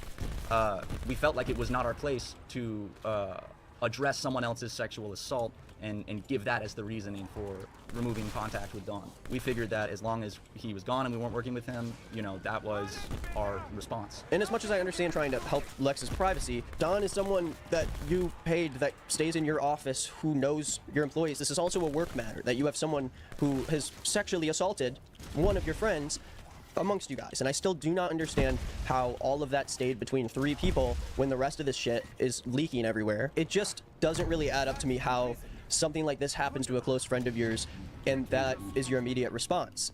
Even if you ended up doing the right thing and you took the time, shouldn't we be worried about the fact that you didn't hear that a friend of yours sexually assaulted another friend of yours and immediately addressed it and kicked him out? I just don't really understand, even if Lex wanted it private, how it would be that are you guys just that busy that shit happens and it's like, oh, you know, he's gonna be here this time, I messed up the timing of everything, and oops, someone had to run into the guy that sexually assaulted them because I had too much going on. If you have too much going on and you can't take care of that, you need to hire someone who can, or else you don't deserve your business. You don't know how to handle it. This isn't a question of whether or not they didn't know her intentions or whether or not everything was as serious as it was. This is a personal thing that is happening to friends of yours. This isn't like something on paper where you have to like figure out how to find like physical proof that something happened. I think it really is, though. I can never imagine that happening to a close friend of mine and having the power to do something about it, but kind of just like waiting for the victim to take action rather than help her tell her story. But Matt does admit that they were cowardly in the scenario and they should have cut contact with Don immediately, but it took much longer than it should have. Matt says it was his fault that Don was around the Super Megaplex when Lex was there,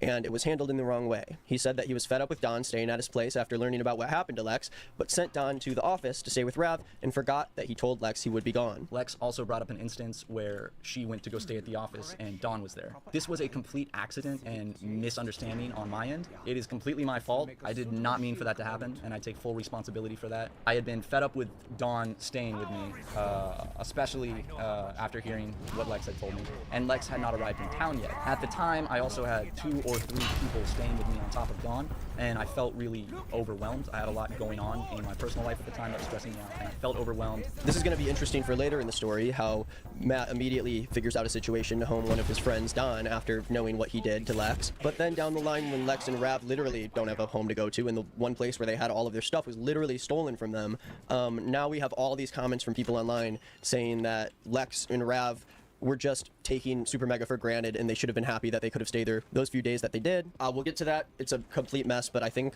a lot really of these stories about the homelessness part of Lex's story have been like harshly discounted in this video, and shows a lot of instances in where they were just Matt kind of completely disproven. goes over some of the things that Lex shows in her video, which I will get to in a second. But let's continue. Matt shows screenshots showing that he was kicking Don from the office after realizing that he told Lex that she could stay there. Matt says he felt like he was babysitting Don in a text that he shows, and that's why he sent him to the office where Lex ended up being. Again, Matt says that he recognizes where he failed and that he wants to take full accountability for it. Matt claims that the communication with Lex and Rav staying at the office was poor, and that all four of them could have been more mature about the situation, but Ryan and Matt felt that the tensions were too high, so they didn't feel like having that conversation at the time. All around, it was a pretty weird vibe, and I think all four of us could have acted more mature during that period, but we failed to communicate, and that is largely on myself and Ryan. And this is another instance where I think a lot of people start to go, well, you know, they're just human, they're busy, they can't really figure out what's going on, but it still doesn't address the multiple days of communication that Lex didn't have with the guys when she needed to get into the place. And it also doesn't address the fact that these are real friends of yours who are in your city and like desperately need help. I don't know if we remember the story in Lex's video, because suddenly people are saying that she tried to claim that Super Mega made her homeless or whatever. But no, Lex trusted she did a friend say that. of hers, a close friend She of hers. literally said she that, trusted like, to word take her for word. situation in a way that was serious and took action, like a person who actually runs a business with a bunch of their fucking friends. But if you can't run a business with a bunch of people who are friends of yours, like we have seen time and time again, you hire these people in your group, you make them a part of your channel, and then suddenly one by one people are leaving, and they all seem to just have bad things to say about it. Later in this video, I am going to show texts that Matt showed that do help his side, that do make it look like he was being more responsive, and I think those texts give us good context, but it continually pushes this narrative that because Layden and Lex were nice to Matt and Ryan during this time where apparently they were miserable, that means that they were somehow lying about that thing. And I don't know if a lot of you are the same way, but I feel like when someone has the resources, like Super Mega has, to take care of people close to them, there is obviously a dynamic here in which Rav and Lex feel like they need to kiss up to Matt and Ryan. She even said it in her video that that's why she's being... He's trying to do the fucking whole power dynamic bullshit narrative. Fuck off. So nice, because she was desperate for a place and she thought she had a friend who could provide it to her, but she was more and more feeling like she was overstepping and more feeling like they wanted her out of the house. And just because they're nice, she needed a place to stay, but yet she couldn't get a hotel or an Airbnb or anything like that, even though they ended up getting an Airbnb. And she got like a new fucking car and shit while she was out there. So clearly she wasn't really struggling for fucking money. Like, fuck off, dude.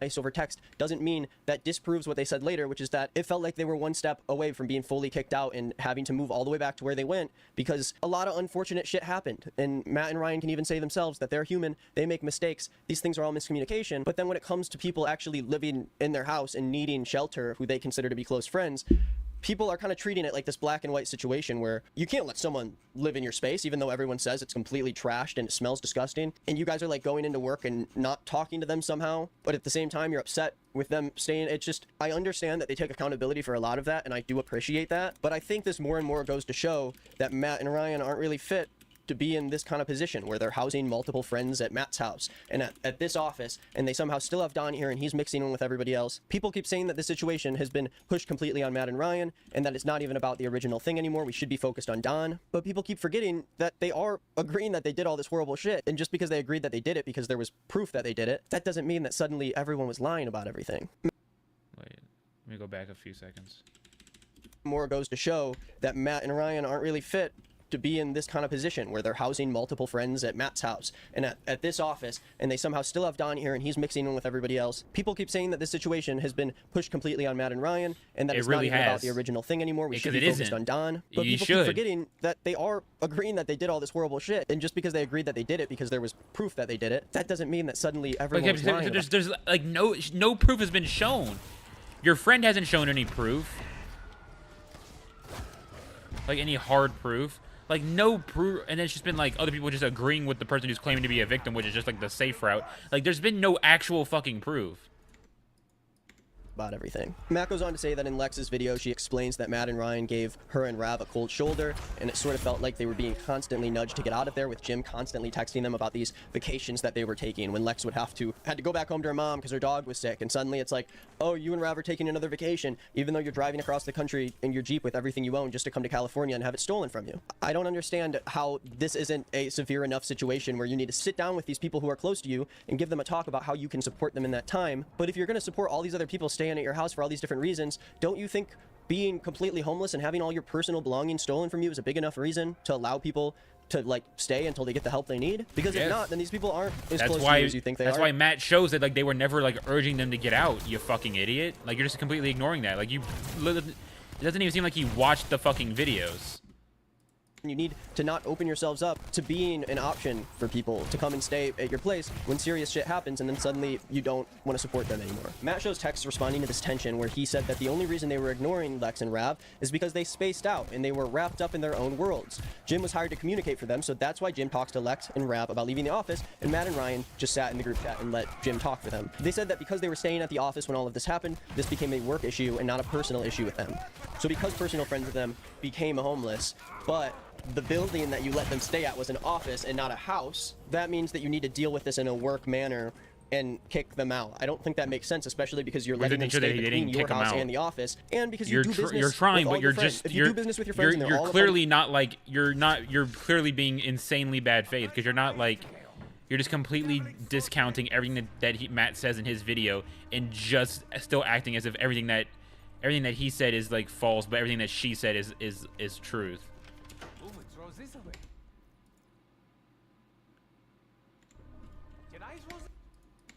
of your channel and they're a part of the culture and the work culture you build, you don't even have an HR department because everyone's friends, then that means that this isn't a work issue anymore. It is a personal issue because your personal lives are a part of this office. If your office is a place that is holding friends of yours and people are living out of that space, then yeah, it's personal. They're your friends. We don't deal with it like a work matter just because it happened in a fucking building that was where you work. Matt claims that Jim was better at communicating these things than they were, so they put Jim in a group chat with them to settle it, but obviously, from Lex's point of view, it's pretty intimidating to have the two guys just sitting in a group chat who decide whether or not you're going to live there without them even saying anything, and having Jim call you needing to handle other personal things in your life as like vacations. The more and more I hear these parts of the story, the more and more it feels like they are missing a lot of the details that does make this more nuanced, like Matt said. Overall, it's no, because you're removing all the nuance of what he said, because you're removing all the context of what Matt said, just to make it to where the nuance seems to just lean towards Lex's side more.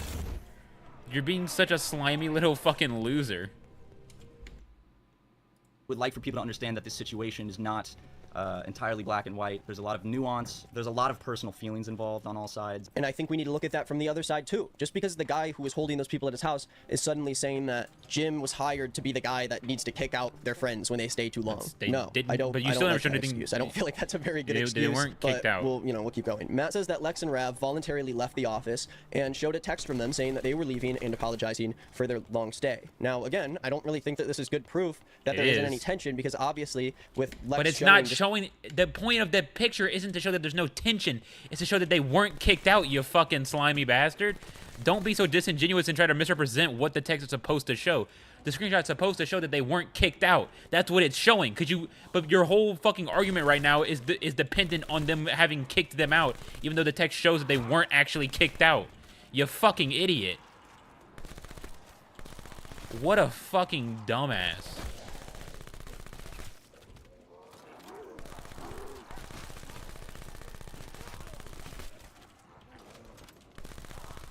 Like, we get it. You want to take your friend's side, but like, Jesus Christ, you're just making yourself look like a bigger dumbass than you normally do in your fucking videos. For fuck's sake. How much she was going through at the time. You know, the fact that they might be the only people who can actually take care of them until they can find a place to settle down, of course they're going to be nice about it. That's a normal trauma response to have to something like this that happened to her. To have this sexual assault happen and go about it the way it did, that affects someone. And I think the fact that they didn't only see that they messed up there, but feel like they didn't mess up from, you know, removing Lex and Rav from their home, I find that hard to believe. Lex repeatedly says in the video that the trauma response she had through this whole experience is what scared her from putting her foot down and asking for their help in the first place, because she genuinely didn't feel like Ryan and Matt were trying to help her out. You know how there's fight, flight, or fawn? I think I did fawn. I'm looking at... Fight or flawn? It's fight or flight.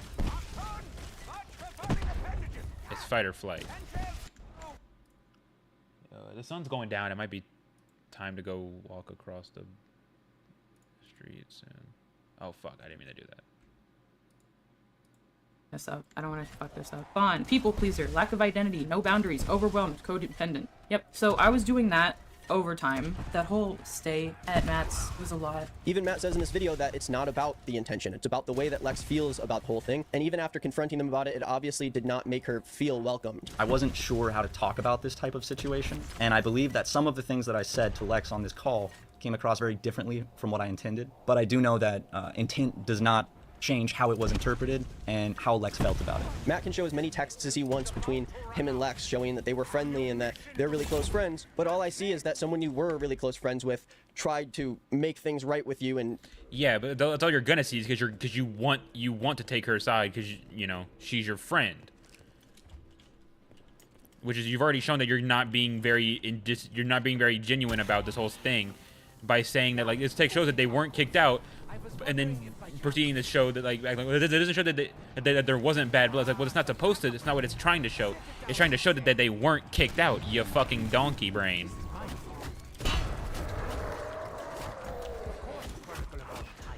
Fuck. What gun did I? Oh, I lost my fucking rocket launcher. Is it gonna revive me? For fuck's sake.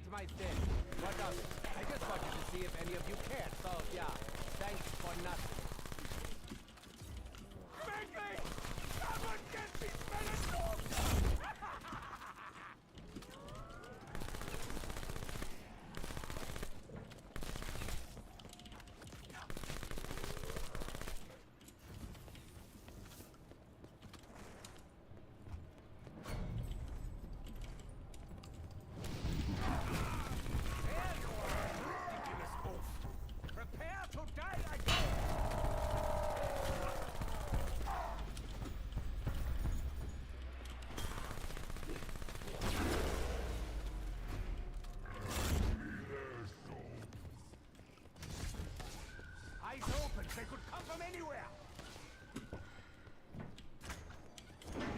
Fucking hell.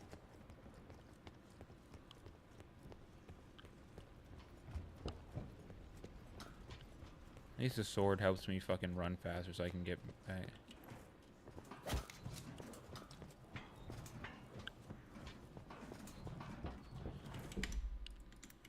give you the benefit of the doubt, but she walked away feeling like she couldn't even tell her story in a comfortable way to you guys. Matt says that him and Rav talked months later about it, and they agreed that everyone was in a bad place last summer, and that they made up about it. After they left, things did seem tense for a little bit, but they seemed to subside. I rekindled things with Rav several months later. We spoke about the last summer and how we were all in bad places, and it was awkward. Rav and I, apologized to each other and made up. We did this at my house as well as a little discussion at Creator Clash 2023, which again is why I found myself very confused when Rav said what he did on Twitter recently. Matt says because of the text he had between Lex, he thought everything was okay and that him and Lex were fine, but insinuates that, and this is where the video changes a lot, Matt insinuates that things seemed to change between him and Lex once Matt and Ryan fired Layden as their merch designer. And since last summer, I assumed that my relationship with Lex was much better. For example, here's several texts I received from Lex between November of last year and February of this year. I thought that after I apologized to her last July, things had smoothed out, and I think you can see why I would think that. But that communication ceased around the time that we fired Layton, who was a close friend of hers. A big part about this video that Matt and Ryan were very upset about is the comments that Layden made about Daniel and his suicide and the way that Matt and Ryan handle it. And if you've dealt with suicide, you know that grief is different for each person, and you know that there are a lot of complex and confusing emotions that come with the grief regarding suicide. Some of those include anger, and if I ever expressed that to Lex, which again I firmly believe that I did not, if that's the case, then I find it wildly inappropriate that Lex would use something I said in a very vulnerable state to weaponize and to make me look worse.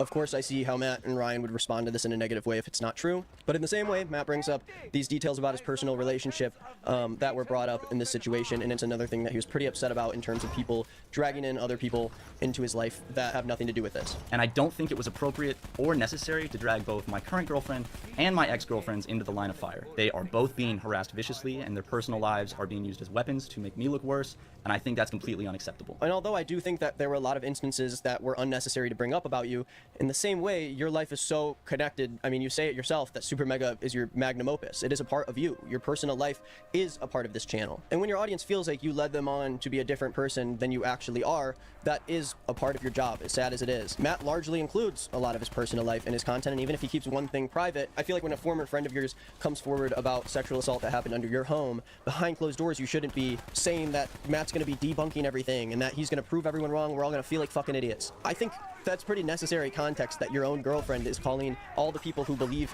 in this girl's story like dumb as shit because you're here to like disprove it all. And yes, Yeah, a lot of the situation 'cause they are- has a lot you of are dumb nuance, as shit. has conversations between people that from our point of view we're never going to hear. I am not surprised that they came forward and they don't feel the same way Lex did. Of course they don't feel the same way Lex did about the whole situation, or they would have done something right. But that's our main issue, is that any of this happened in the first place. Of course this whole thing is pretty messy, but I think we should kind of move past all of the relationship stuff. Matt does talk about a lot of the romantic things that happened between him and Mordecai, who was the person who had a stream about her very short like hookup thing with Matt, and I think that's another thing that he covers in the video that I also think we should just maybe not focus on as much as the main story. But the reason it matters is because when Matt concluded this part of the video, when he said that Mordecai and him just had some very big misunderstandings on where they were in terms of the sexual part of their very short relationship. The important thing is that Matt explains that this happened, and this stream by Mordecai happened after she became friends with Layden, basically insinuating that Layden being fired was a turning point in Lex and Mordecai coming forward with both of their stories. And this is kind of the turning point where a lot of people's perceptions shifted of Super Mega from initially when Lex put out her video till when Matt put out his response. Following when I had that text conversation with Morgan in June where we smoothed things over, Morgan began hanging out with our ex-employee Layton more, and I have not heard from her since that conversation until I saw her stream. And this revolves around their ex-merch designer Layden, who had a pretty long stream the other day and made a lot of claims and accusations against Super Mega that weren't really initially talked about in Lex's video. And this part of the video largely refutes don't leave that out. Don't leave that part out. Don't forget that part that was just made up. Shifting a lot more of the blame to the victims of this situation rather than the people who caused it in the first place. Again, I don't have a connection to Layden. I have friends who are friends with him. One person who caused I don't really it, know. and you're It claims a completely lot about ignoring a him. person if you think that they're talking about their experience with you just because like one of your former employees who got fired like months ago is like orchestrating all of them to come Well, after it's very you. clear. And I do It's think very that obvious. Matt says some things about Layden in here that don't make him look great about the situation. I don't think he should have said anything in the first place, and I do regret talking about it because it has become this conversation over whether or not Layden was like the mastermind behind this thing, and insinuating that both of the women in this story are coming forward only because they're friends of this guy who hates them. Layden can talk shit and lie about you guys as much as he wants, but I think really it's kind can. of insane to think that that was the turning point for Lex to speak out about her getting sexually assaulted. I mean, it in clearly your was house, because she especially hasn't, because she never talked about it this whole time prior, but then now all of a sudden she does. So there's, we all know correlation doesn't equal causation, but I mean, the fucking timing is insane. being harassed endlessly, and she's not even a YouTuber and had to put a video out on a channel that didn't even have anybody there to watch in the first place. And I do want to clarify here that when I say the turning point for Lex to tell her story, I very well think that Layden could have convinced Lex and given her the courage to step up and say something. courage. But I definitely don't think that everything was good between Lex and Super Mega, and then once she became friends with Layden, all of a sudden she has 2.5 hours worth of stories about how they made her uncomfortable and how they Well, it's treated not her. all of a sudden, I don't but think it's you can like support Lex's she- story and really make this claim at the same time. You can. Because in order for this to be true, it would have to mean that Lex made up or exaggerated the way she felt about Super Mega. and No, their way of that's not handling what the it situation. means. According to them, she was very valid in most of the points that she made. Anyways, I'm going to talk about what Matt brings up about Layden and talk about what I think about it and where some of these missteps may have happened. Because while I think that the YouTube comments are pretty gross on all the videos, I mean, literally, like, one of the top comments on their video is like, can we please just talk about the fact that they're all attacking Matt and Ryan so hard and no one's attacking Don for sexually assaulting someone? That usually happens when the people... Yeah, that's, nothing disgusting about that. It's just a fact. It's just a fact, but it goes against you and you wanting to wholeheartedly just side with your friend and just dogpile them. That's why it's disgusting to you. Fucking, Oh my god. Only people who are watching over all of this have the biggest platform. They're the only ones that are tying this whole thing together. None of this would have really happened if she was not put in that position. So Matt says that since Layden was fired in March, he has been on a vindictive campaign to deplatform them and ruin their image. Matt shows text from Layden showing that he was sorry about mistakes that he was making in the company and that he was ready to leave Supermega because he felt like he couldn't handle the job. Matt and Ryan ended up letting Layden go, but originally he was even thinking about leaving himself. Matt heard from sources that Layden said that if things went south with him and Supermega, he could easily get them canceled, but when they brought this up to Layden, he swore he didn't say any of that. Matt said that Layden was all in on all the jokes they were making about him. He even encouraged them up until the point he was fired. Matt shows a lot of text from Layden showing that he was fully comfortable with the jokes and that he didn't blame Matt and Ryan for any of it. And although I do believe that there is a very obvious dynamic, if you have your boss above you, you know, telling these jokes, shut up with even the if they do fucking bullshit dynamic crap, you fucking loser. Holy fuck, dude. It's always with these fucking, like, cringe-ass pick-me motherfuckers. They're always, power dynamic, power dynamic, power dynamic. That's such a bullshit thing.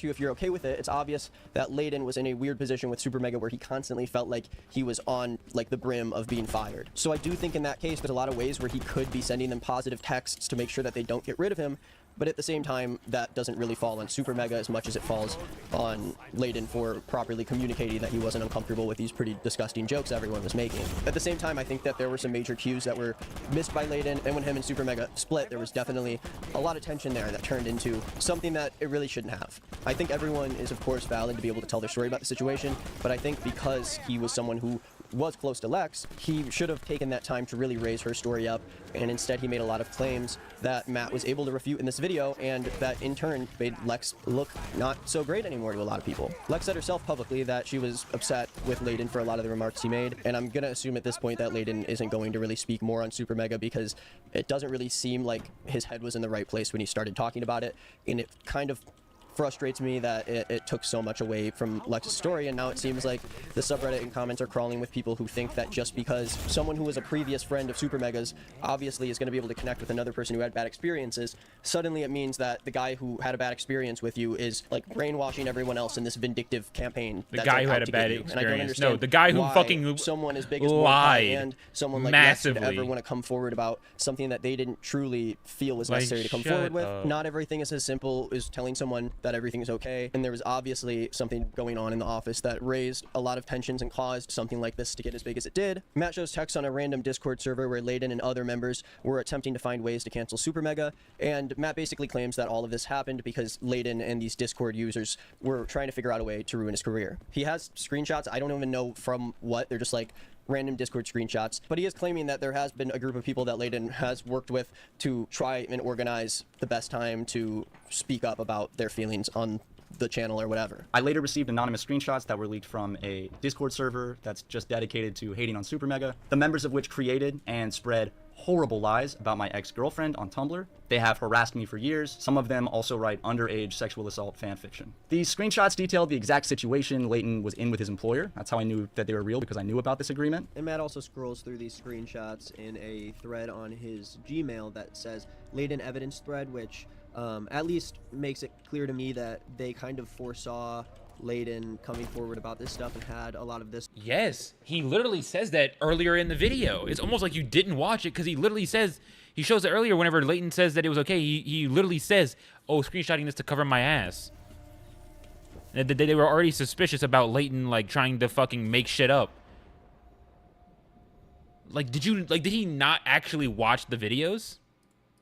Prepared, had a lot of these screenshots and stories prepared to make sure that Layden can't deface them. And while I don't have evidence on the other side for this, I just want to at least put the information out there so you guys can see it. I think Matt covers a lot more in his response video. I think it's smart to watch that to really make sure you see the whole thing. But yeah, Matt even brings up tweets from Ethan claiming that Supermega would say slurs behind closed doors, and claimed that Ethan has really only been with them a few times and that Lex is a person of color and why would they use slurs around her. Shortly after, one of Layden's best friends, who is Lex's boyfriend. What color is Lex? Because she's fucking, she looks fucking white. Lying and saying that he has heard us say the N-word multiple times. In reality, we've only met this individual a handful of times, and it's mostly been at social events and always accompanied by Lex. So to think that we would just casually be dropping the N-word with a hard R in front of not only someone who's a stranger, but also a woman of color, yeah, that makes a lot of sense. But I don't really see why in a story that you otherwise think is true, Lex would suddenly lie about these things that are very serious. Again, I would watch the video for yourselves and see where you fall in it, but a lot of this stuff just ends up being personal shit that we can't really prove, and it's not going to hold as much weight because of that. But I'll continue. Matt says that Layden's campaign trying to ruin their career became downright creepy and obsessive. He clarifies that he is not saying that Layden convinced Lex to come forward. He is not saying that this is some methodical move by Layden, but he does say multiple times that all of this just happened after they fired Layden, and that he's very sure that this is the reason why she came forward. Layden would frequently slander myself and Ryan to fans on his Discord server. He even went as far as to join a fan's 18-year-old birthday drunken Twitter space to shit talk us. This stuff was creeping us out. He was obsessed with us and wouldn't leave us alone. And at this point, we were fully expecting more of Layden's close friends to eventually speak out about us for one reason or another. And now a lot of them have. I did want to include a little more of this part because I feel like I missed a lot of... Fully expecting more of Layden's close friends to eventually speak out about us for one reason or another, and now a lot of them have. I did want to include a little more of this part because I feel like I missed a lot of the claims Matt was making and a lot of the things he was refuting, but basically he has a couple parts in this video where he talks about things that Ethan said that he outright denies, along with some things that Layden did to spite Super Mega that really kind of put Matt and Ryan on edge in the first place, and gave us a little bit of an explanation of how someone like Layden would leave Super Mega with such a bad taste in his mouth. Which doesn't excuse how it was affected or how it was heard by other people, but I don't know if this is a strong point for Layden's case. I don't know. There is a lot of claims that were being thrown that way, so I can see how he would see that Layden was, you know, throwing a bunch of stuff at them and getting in the way of Lex's story. But I think there was a better way of them to tackle this, to, you know, claim that their communication with Layden was way different than he claimed, while at the same time pushing up Lex's story, because it's like they keep saying most of the stuff Lex said was true, but then they go around and keep saying that this vindictive campaign only began once we fired Layden. But if these things happened to Lex anyways, and you think you should have done better, then I do feel like that's the bottom line. But then again, you do have the right to turn around and refute that, and I do think Matt went as far as he could to refute a lot of the things Layden said. Layden wasted no time to go to Twitter to make her story about himself and to jump on the opportunity to air out his personal grievances with us. People on Twitter even noticed this and they were quick to call it out. He finally had the freedom to exaggerate, misrepresent, and flat out lie about myself, Ryan, our friends, our partners, and our company. He did a 3-hour stream, so I'm not going to go into every point, obviously. It seems that he tried to throw anything and everything he possibly could think of at the wall to see what would stick. I think that's pretty obvious and telling of his true motive here. Again, even though I am friends with Ethan and Lex, I don't know really anything about what happened with Layden here, but I don't really touch on this as much as I want to in the video, so I'll say it now. I think Layden made a very big mistake making the stream he did and talking about his experience at the time that he did. I personally don't trust his word. I wouldn't be surprised if Lex felt the same way, and although that doesn't change any of my feelings on her personal story, I do think it was a necessary thing for Matt to bring up just because of how many different accusations Layden was talking about. I do think because of how many different things Layden said without much care during his stream, Lex's story was suddenly overshadowed by a lot of claims Layden was making that Matt was very easily able to dismantle, and I think that may have been the biggest mistake in this whole situation. I know that Lex does not feel good about how it went from her perspective, even though she is a friend of Layden's. I know that she was surprised and pretty upset at the 2x speed. Fuck it. Again, there is that power imbalance there, but there's no way of us knowing if that was a real tension on the relationship. Matt claims that Layden tried to throw everything he possibly could at the wall after Lex's video. He shows texts that show Layden complaining himself in group chats about Rab and Lex staying at the Super Mega Flex for too long. One of the bigger things was that Matt outright completely denies that they have ever said the N-word, I guess at least in the past few years since Super Mega began, and they said that Layden's claims about his relationship were largely overstated, and he does admit to making a mistake and being unfaithful in his last relationship and cheating on his ex, but not to the extent that Layden shared. He said that a lot of what Layden said about his relationship was outright false. Another huge accusation that he made is that we love to toss around the N-word. I'll admit we make crude jokes behind the scenes, obviously, but we would never drop the N-word. I know our past on YouTube is more questionable in 2016 to 2017, 2018, during that time period, and I know that a lot of the jokes we made were very questionable and offensive, but now pushing 30, we have grown a lot and know that that is not acceptable, and that word is never being used between us in any context. To say otherwise is a flat-out dishonest lie, and it's a low-hanging attempt to make us look bad because honestly, it's really easy. You don't need any proof. You can just say that we said the N-word. Especially when it comes to Matt's personal relationships and a lot of the things Layden was saying that they did behind closed doors. I do feel like Layden doing a stream stream that is that long and includes so many claims, it really ends up building this big cloud that kind of just covers up what Lex was trying to say in her original video. And I felt like Lex was very well spoken and put details together in a very succinct and like respectable way. And I don't know, it does frustrate me a little bit that we aren't able to have this conversation specifically about the claims Lex made in her video because Matt and Ryan had to encapsulate all of them into one video. I can't blame that on one person. This is, you know, a big shitstorm, but it made it a lot harder for everyone to understand where they all are in this situation. This is when Matt comes to the point that Layden's close friends are capitalizing off of Lex's story, which I think is just outright untrue. Lex wanted her story to be told, and I think that some people may have made it harder for that story to be told because of them coming out. But I think it takes a step too far when you are just like outright claiming that all of these people are doing this because Layden doesn't like you guys. A lot of people, mainly Layden and his close friends, have used this as an opportunity to capitalize off of what was initially someone's story of sexual assault. It seems like the story lost its plot and quickly devolved into a dogpile on me and Ryan, when I don't think we necessarily were the focus to begin with, because it was about an assault. Well, I don't know. I wish that I didn't have to be talking about my friend's sexual assault right now, but I do, because apparently I'm capitalizing off of it because your ex-merch guy told me to. Matt says that people are going to continue to lie about them because, you know, this is the internet. I anticipate many more people online will continue to do this because that's the internet, and that's what it is. And Matt gives a big apology for other people being unfairly brought into this, which kind of brought us to the conclusion of his video. Ryan's response was a lot shorter. He very quickly agreed that he made a lot of mistakes after Don did what he did. We selfishly waited until we felt comfortable to have this discussion with Don instead of having the victims back immediately. He kind of echoes the same sentiment as Matt, so I think, you know, it was okay that his video was as small as it was because they kind of would have been repeating a lot of the same stuff. Ryan apologizes for sexting fans in the position that he's in, which was something that was brought up with this whole story in the past couple weeks, and says that he made a massive mistake on that regard. I abused my position and my power for selfish self-indulgence. I know that there is no sorry to rectify the damage I've done with this, and not because of how it's affecting me right now, because I deserve this. What I did is inexcusable and inappropriate. I'm not sorry because of how this is all affecting me in this current time.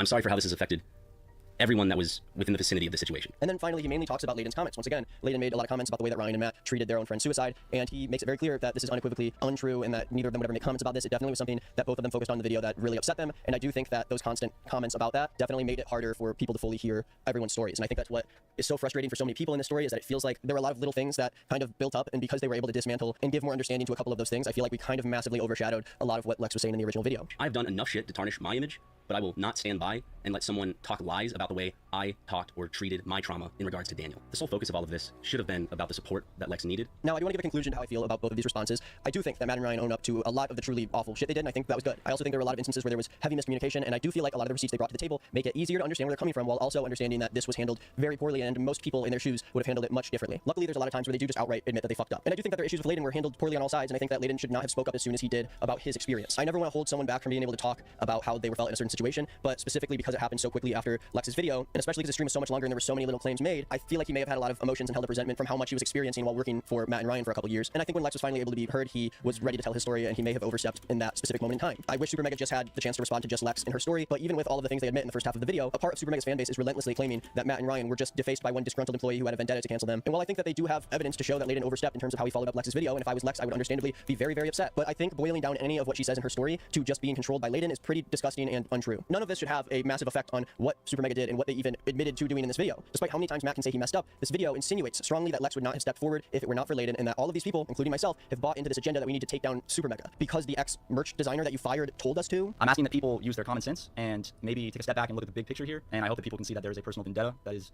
being blown up here. And I do see how the people watching Matt's video can draw that conclusion when all of these stories are told by Matt in a way that feel like conspiratorial to him. But when so many different people are upset about shit you've done or said in the past to an extent where they'll ruin their career over it because they try to put out these videos and now they're being swarmed with hate, you'd think that if all of these people would come forward and put themselves in the spotlight in this way, maybe that's something that you need to reflect on yourself about. And I think Matt displays this reflection in the first half of the video, but as he talks about the role that Layden plays in this whole thing, I don't understand why his actions have to discredit the original story. Lex even said publicly that she was upset about the way Layden handled the story, and she was not under the impression that her story was going to cause him to say everything he did. None of those mistakes should have fallen on Lex. Why would Lex go out of her way to risk her career with thousands of people harassing her for, again, supermega's ex-merch designer guy? We have confirmed from several people, including Don, that yes, Don sexually assaulted Lex and Matt and Ryan kept him around. But then Lex doesn't tell her story until she meets Layden. No, because they literally know it's not confirmed, because they literally say that they fucking got rid of him like almost like really fucking quickly.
wait, I forgot. I'm still watching this.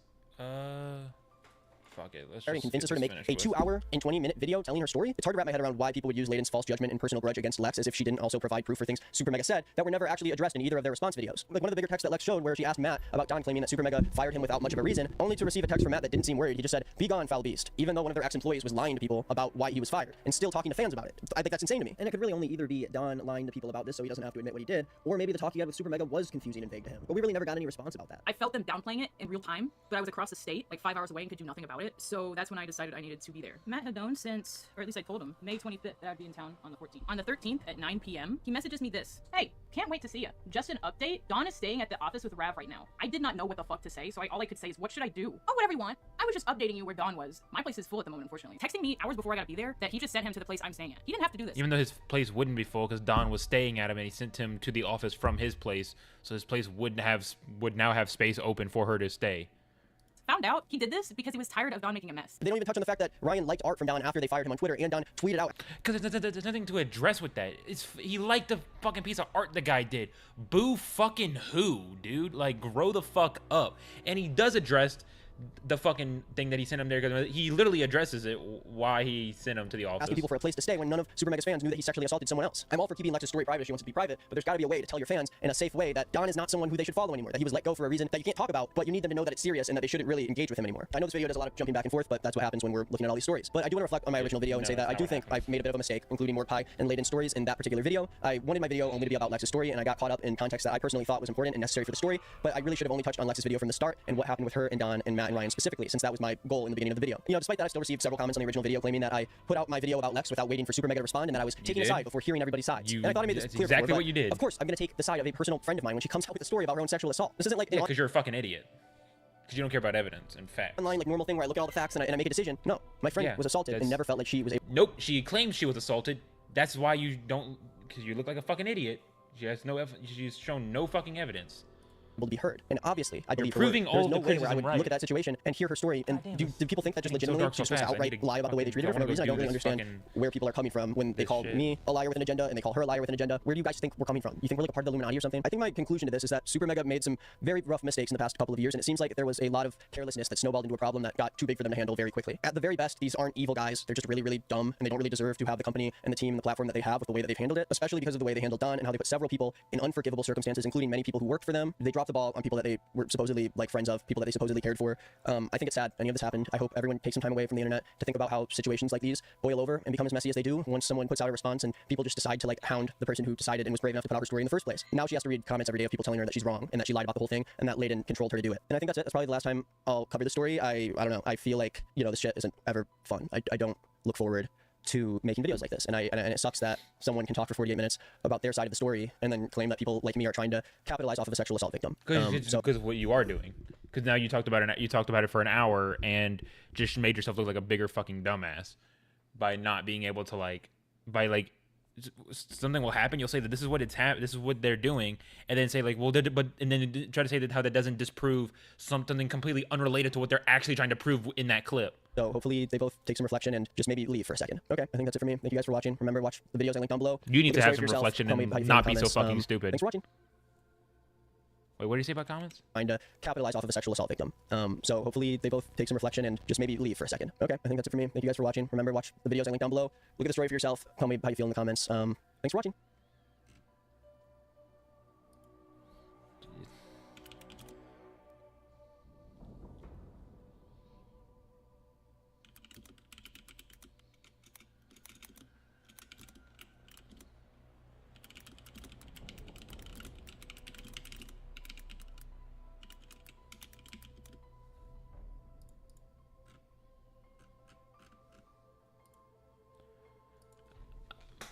What is there to say? Like, it's so, like, it's like he didn't even watch the fucking actual response videos, because like he said, shows the clip where Matt's showing that like they never kicked them out, and say this doesn't show that there wasn't bad blood or there wasn't any grievances between them. It's like, because that's not what it's supposed to show, you fucking idiot. It's supposed to show that they didn't kick him out, you fucking moron.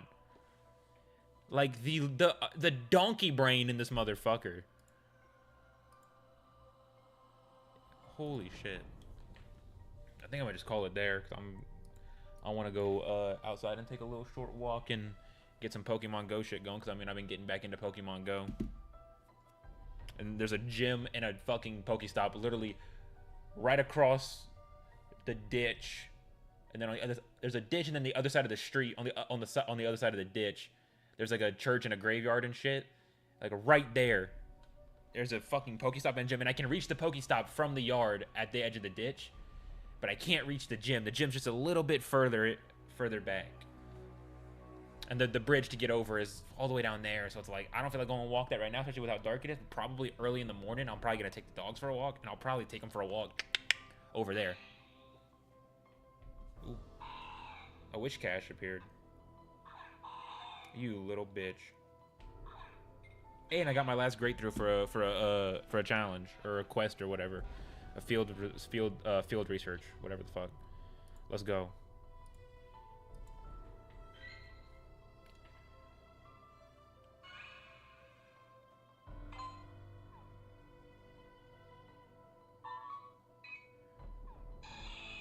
Oh, an Apom. You motherfucker. When I leveled up and I leveled up to 25, it gave me 25 Ultra Balls, which is good because I'm out of Pokeballs completely. But tomorrow I gotta go to my parents' house, and there's like a at the church in their neighborhood. There's a gym at the church, and I think there's also 2 Pokestops like right there as well. So I might fuck around with that shit.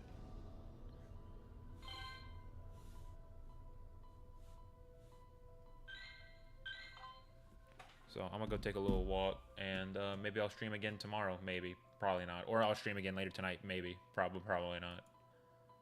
Anyways, whatever. Oh fuck, I didn't get to talk. I'll probably stream a. Honestly, actually, I might just put up the stream start thing as like a waiting, and go do this, and then I'll ooh. Then I'll do with the other stuff after.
Okay, and we're back.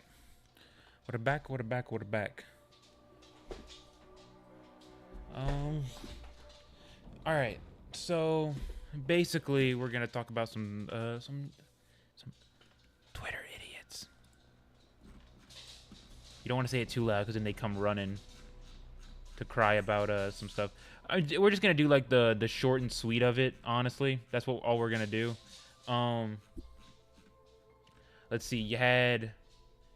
There's a thing where I criticized the guy. I criticized one guy because he was like, he's saying that he was on vacation in Greece, but yet he was still like console warring while on a sailboat. He was trying to flex that he was on a boat, but he was still console warring within the same tweet as he's trying to flex. So I fucking mocked him for it because it was fucking hilarious. And so then one of his friends, which I'm pretty sure is probably just him, an alt of his or a sock, it comes in and he kept acting as if like this other account is me, trying to say that whenever I stopped tweeting, that account would start tweeting and liking my tweets and whatnot. But then he kept using this image and saying the same thing over and over and over again, right? He kept doing this where he would just use the emojis and then this one image, and then the account that he's trying to say is me, all because that account also has used the word kiddo, and I have used the word kiddo when talking about them and mocking them. And then the Larry account started doing the exact same thing repeatedly, and I was like, hey, I think you're on the wrong account. And then he kept doing it, and I was like, come on, Deshaun, you're on the wrong account. And then all of a sudden, it started panic deleting the fucking tweets. It started panic deleting it, and I got it on video because I was like, I'm pretty sure I just caught this dude being on the wrong account. I gotta get this shit on, because I was like, okay, every like about 10 minutes it'll do something. So like, I started recording, and the full video that I have, the full footage on my phone is like 10 minutes or 6 minutes long. But I cut it just to like a 45 clip where right before it starts happening, where he just starts panic deleting all the tweets that he accidentally made from the wrong account. It's so fucking funny. It's so funny. And then he tried spinning that into being like, oh, I set it up and faked it, even though like, how am I faking it whenever I'm on my account? In this video, you can see that I'm on my account. You can see that I'm on my own account, and yet these tweets are just disappearing. Like, the cope was so funny. And then of course the idiot KKOZ is back, and he's running with this guy's narrative that I have already debunked. And you got the KEKW dude trying to do his same shit again, trying to be like, oh, and I said like, dude, you care about my streams more than me. And he's like, no, I don't even watch them anymore. And it's like, you don't have to watch them to care about them more than me, because you won't stop talking about them. You still cry about the numbers and shit.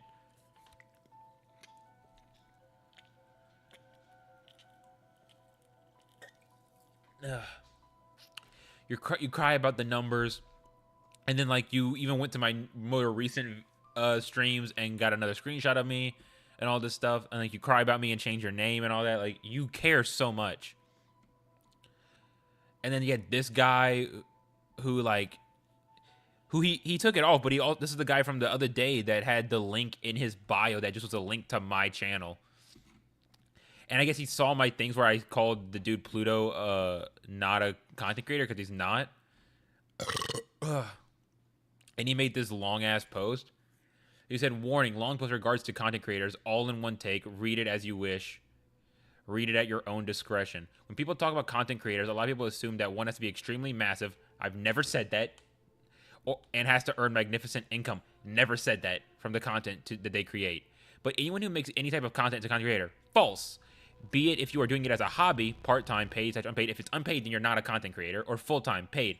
If it's full-time in your job, if it's your job and your profession, then you are a content creator.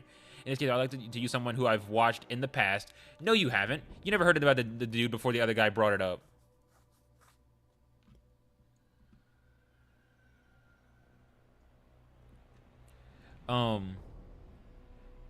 There was such as an individual who said that Pluto isn't a content creator because it is not their profession, because it's not. He has accumulated in total 40 subscribers, irrelevant. 27.3 thousand views, irrelevant. Gets 2 to 10 viewers per video as they release, irrelevant. And has, at the time of making this post, 250 videos, irrelevant. So none of that is relevant to being a content creator if it's not his fucking job and his livelihood. That within itself should tell anyone that they are indeed an unpaid / not profession content creator. Well, then they aren't a content creator, because content creator is a profession. It is the profession of creating content, which makes no fucking sense. Content creator should be considered as someone who has been putting magnificent effort into their channel, but he doesn't put that much effort into it. It's the thing. It's like you say magnificent effort. He's not putting magnificent effort into his channel. He's not. And it's seeing good growth from their content, but he hasn't. 250 videos with 2 to 10 views per video, 23,000 views, 42 subs.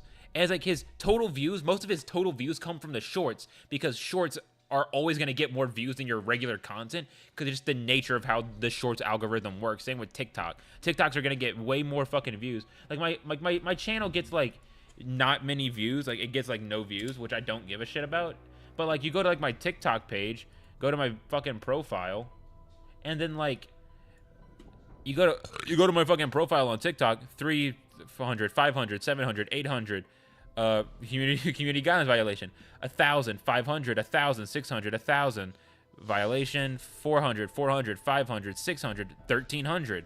So like, and then like you go to like to your inbox and likes, and I get like 100. I have like at least a couple of comments that I've put up on different videos that have gotten like thousands and thousands of likes. Like these short form things are so much easier to get that engagement on. It's so much easier. It's insane.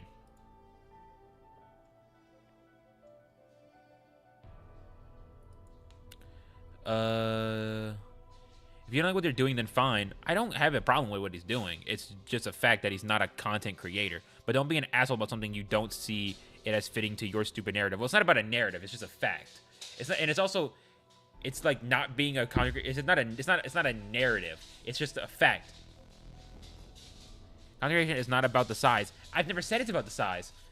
Literally nothing that I've ever said is saying that it's about the size. So you're like, you just are being an idiot by just making shit up that I never said. It also most definitely is not about being paid when uploading content. Exactly, but that's exactly what it's about. Because being a content creator is a profession. That is a job. That is a profession title. Content creator. So if you are not making a living off of it, it is not your profession. Therefore, you are not that. Just because I bake a cake doesn't mean I'm a baker. If I'm not making money from it and it's not my living. People are allowed to have dreams. I literally say that in my other thing where I literally said in that other stream I did where I like reacted to his fucking video and like debunked all of it.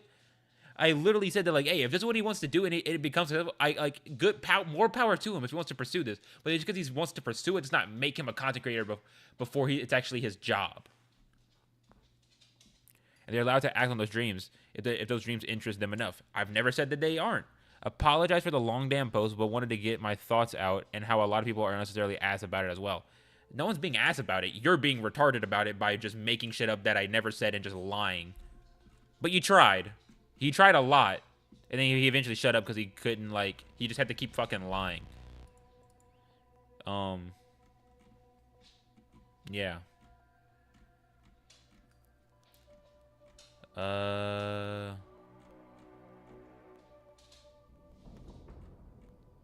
And this guy came back again, trying to say that like I have a fiance, 4 kids, a house, and a career, yet he like spends like most of his time being on Twitter console warring. Yeah, sure.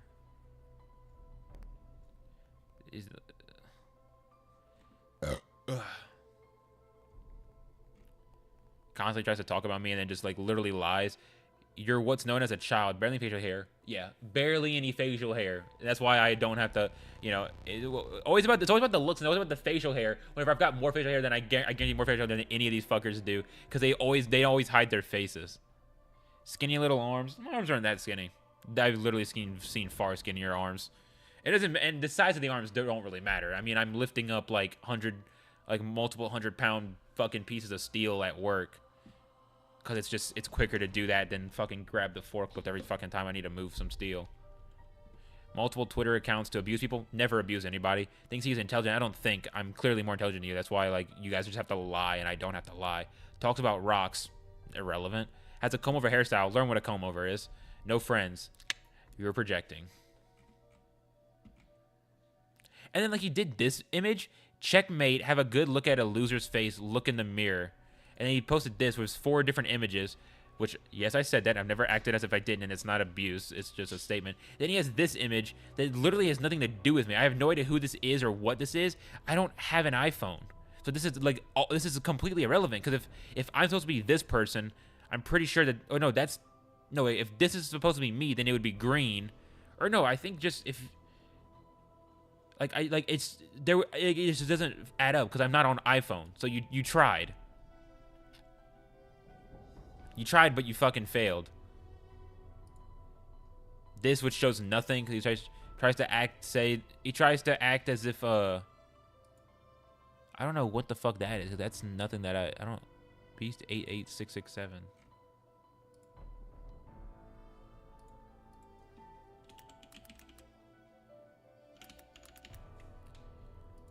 Beast of Truth's mom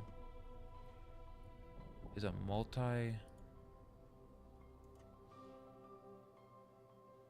The future is a multipolar world with competing currencies. The U.S. must stop being a global babysitter, empire building, bullying, and learning to cooperate. What?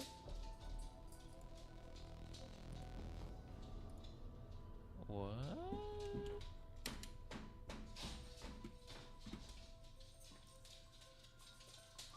No, because I have Beast of Truth's mom. So this is a different. So this is someone else who made a whole different Beast of Truth's mom account. But what? Was it just supposed to... What? That's so weird. Man, you got so upset because you have just hit puberty. It's okay, your mom will help. And then I said, oh, he's crying because his projection of his own physical development failed. It's okay, kiddo. Your mom will comfort you when she brings you dinner in the basement. Who talks in the third person on Twitter? That is not talking in the third person. You're a fucking idiot. Who lives constantly despite proof? You. That's you. Who makes stories up about everyone? Also you. Who is a child and calls adults kiddo? Not me, because I call idiots and children kiddo. Who claims to be intelligent then lies about everything and anything? You. Because I haven't lied about anything. I don't lie. I don't need to lie because the facts are literally on my side.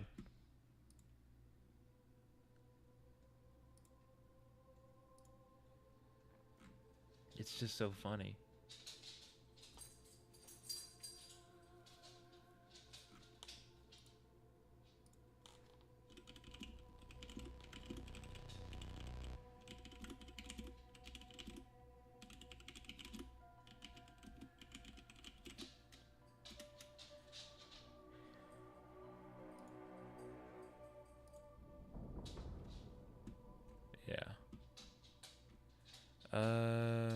Yeah, and then he coped out. He coped out whenever I called him out for fucking literally lying in these images of how like this has like this one has nothing to do with me, and like he was just like completely lied. He said, "I'm done listening to a cuck." Like, why you gotta project so hard, dude? Liar, I haven't lied once. Fraud, I don't fucking lie. Pussy, dude, I'm more of a man than you. You hide your fucking face. Child, yet you have to lie. An all-around toxic loser. It's not toxic. Just because you make yourself look stupid by having to lie doesn't mean that I'm toxic. You haven't made any points? I've made many. You have defended yourself from facts? I haven't. I've defended myself from lies because you literally just lie. From your own words, nope, never happened. So either you're lying then or now, or I wasn't lying at all. And in fact, you're the one lying because the evidence shows that you were the one lying. You're a liar. No one believes you. No. You're the liar, and you have a circle jerk of people that are always going to believe anything you say because it's a circle jerk, and that's how circle jerks work. Yeah.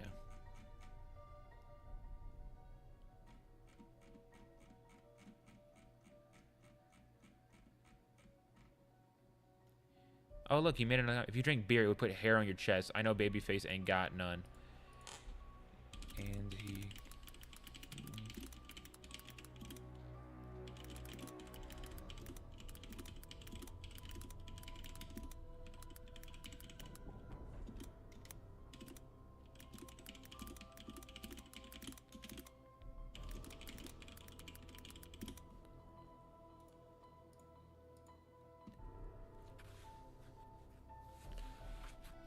The funniest part is I know these kids hate watch my streams, and I literally drink in like every stream. That's the funniest part.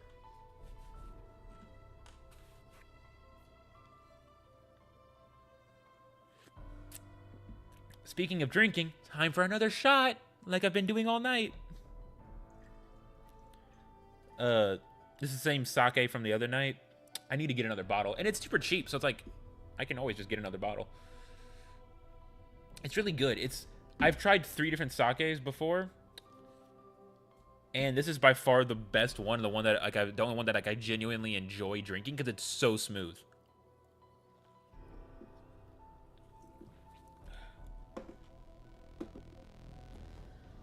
Let me fight this Team Rocket cunt.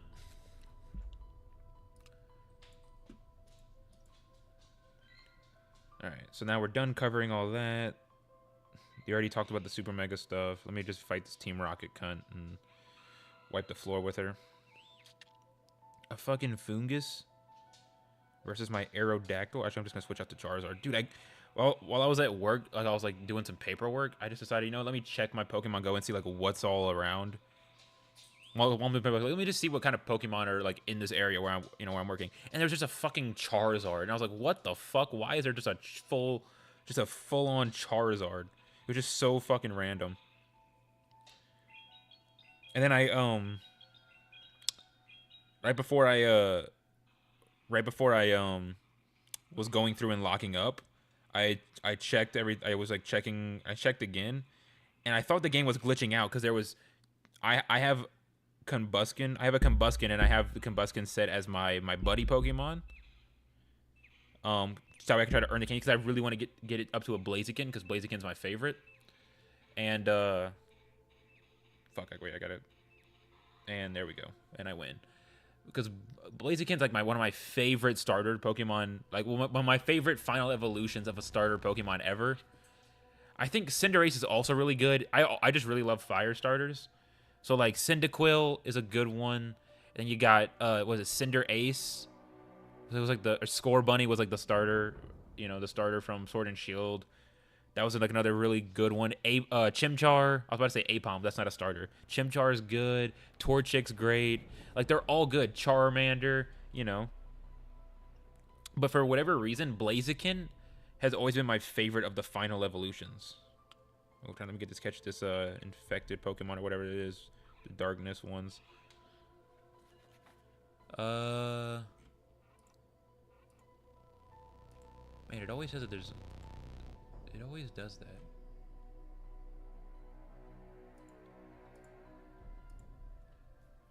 It says that there's 2 participants, but or 2 people watching, but it shows no one else in the participants. Although I'm sure it's one of the people who hate watches me. That's why they never interact, but then they'll say something after the fact on Twitter or some shit. It's always funny.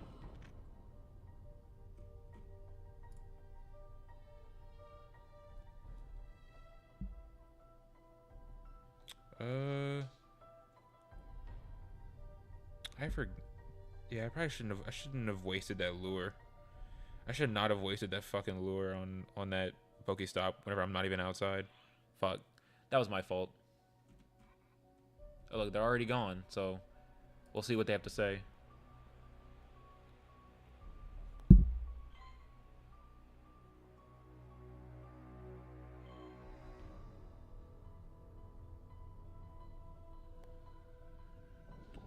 Couple using incense on this 107-meter adventure. Nice. There's a fucking Charmeleon over there. Motherfucker. That makes me want to fucking go get in my car and drive over there so I can be like closer.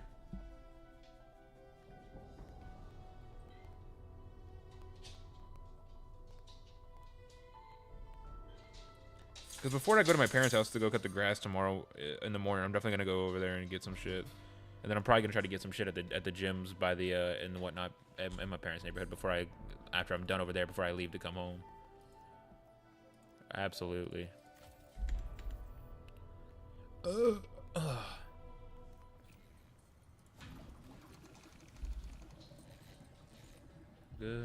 lord. And I don't drink. Also, that dude's tweet about if I drink beer, it'd put hair on my chest. Well, one, I've already got hair on my chest. I've also got a tattoo on my chest, and I got a tattoo on my shoulder. I got hair on my face, probably a lot more than you got, since Well, he probably does have a lot more hair on his face than me. Probably because he doesn't ever shave it ever, because he never goes anywheres. Never goes out in public. So why shave it if you don't, if you never leave the basement? But yeah, it's frustrating how it never shows the people. So one person will come in and it'll say one person's there, and then I'll check it and it never shows anything.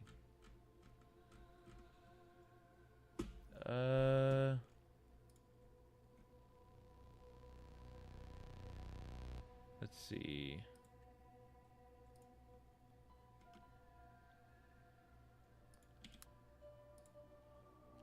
Super mega, super duper dicker balls. Super duper dickin' balls.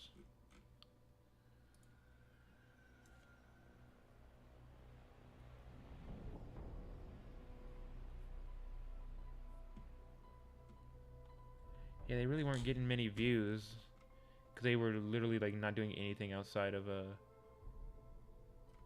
were just doing truck simulator videos, and then they were doing surprise sacks, and then they were doing the super mega cast, fan mail, and then American Truck Simulator. They were doing nothing outside of that. When they really they did. They did up to an episode 6 of Resident Evil 4 remake. They weren't doing anything. They should have been doing more. At a certain point, their gameplay shit wasn't nobody cared about their fucking gameplay shit at a certain point. And the Super Mega Cast was doing good. They should have kept going on with that. They got the fan mails, and they should have been doing more of the live action stuff. And I get that might have become difficult to do with Matt's music shit happening and all that. So, who knows? No telling what the reason is.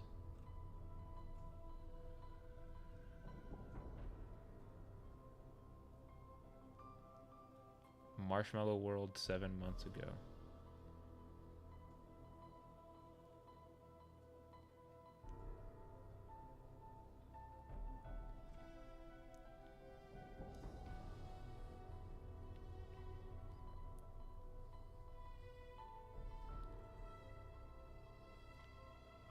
I don't know.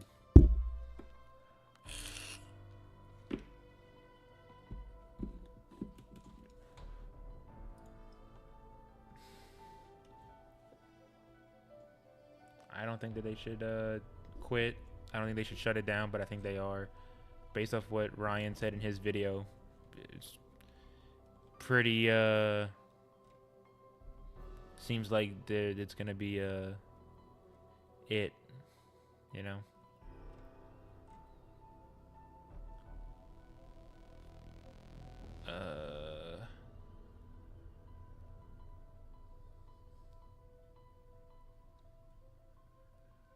What is this? Have you ever wondered what Andrew Tate would... No.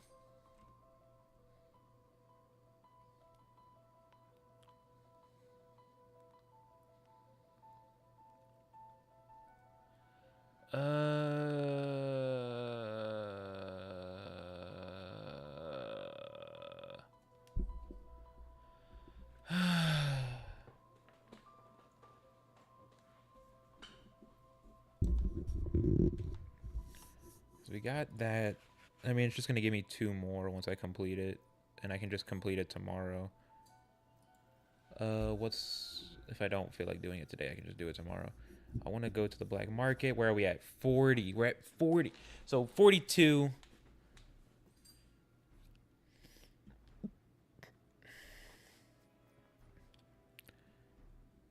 $5, $10, $15, $20, $25, $30.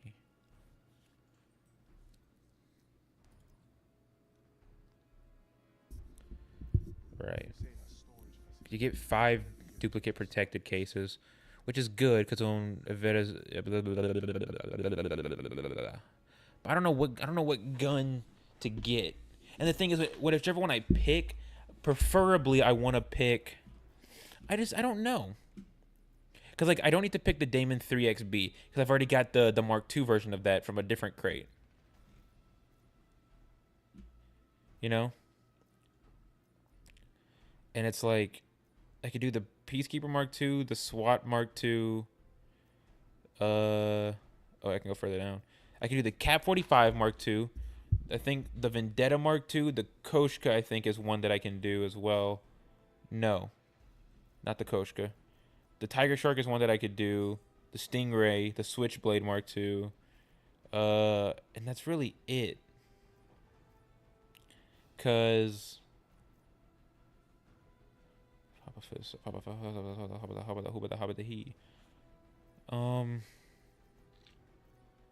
cause yeah. Cause like all of these are ones that give the Mark IIs are all ones that give you bonus XP per kill.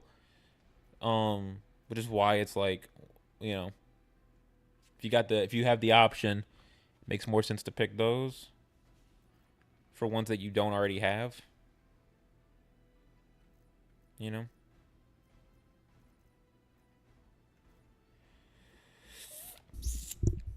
But then it's like, well, if I wanted to pick like the VMP, but there's no VMP Mark II, so I'd have to pick the regular one. But it's like, I just don't know which ones to pick. And when you get it, I think it makes you pick your thing first, because it's like, well, why would I not open up the duplicate protected cases first? Because then maybe I'll get one of the weapons, and then I could pick a different one, you know?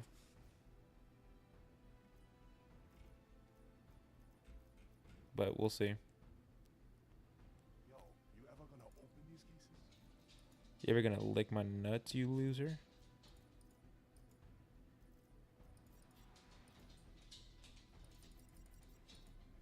I think that this just goes on for infinity, and so which means that like I can get 2 things every day.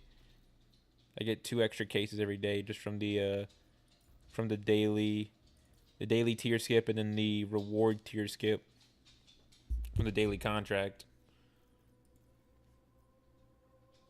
And then plus I get the cases from the challenges. So there's that too.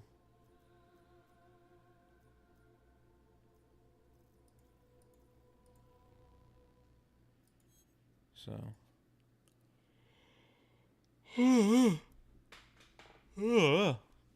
good lord. Lordy, lordy, lordy.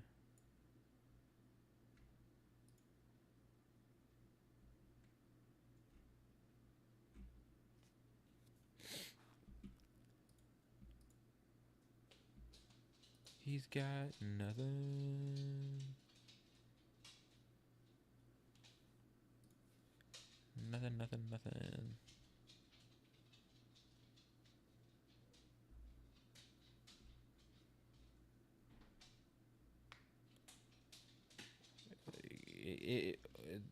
why he's supposed to fight on console, but whatever.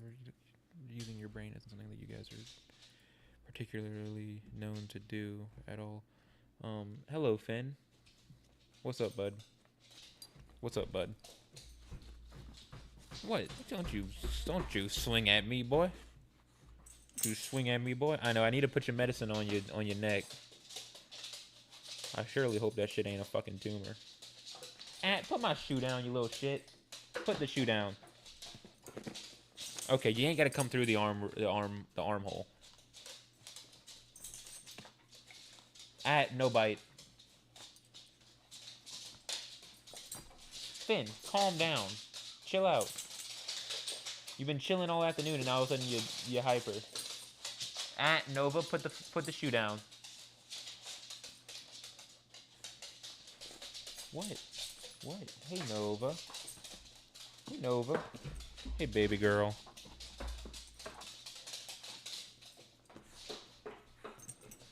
Y'all remember whenever that one idiot tried saying that I abused y'all?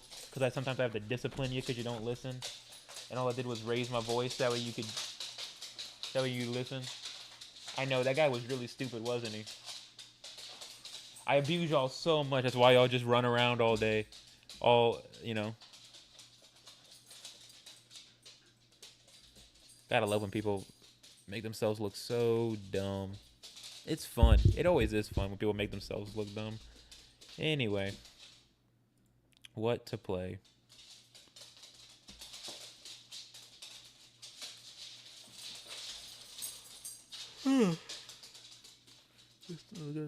Oh, they got is there like a new Smite Avatar collab? That's pretty cool. If that's what's going on. Oh, speaking in gaming for gaming news, so now Call of Duty is just like from now on it's gonna be like just one launcher. That's pretty cool. Or like one executable where it's just Call of Duty. From this point on, it's interesting. Anything new on Game Pass? Let's see.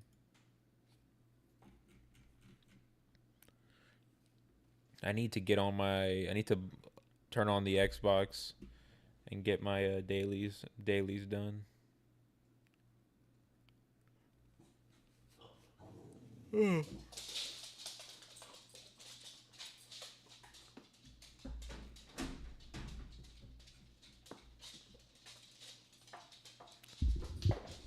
Ba-dum-bum-bum.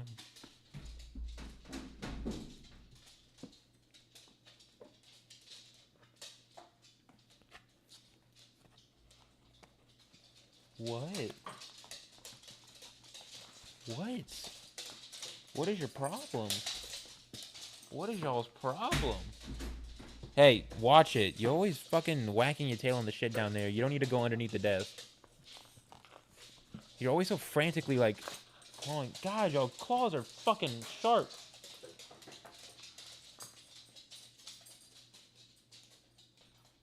God damn, that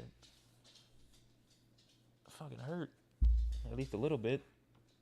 What, Nova? No one called your name, jackass. No one called your name. You can go sit back down.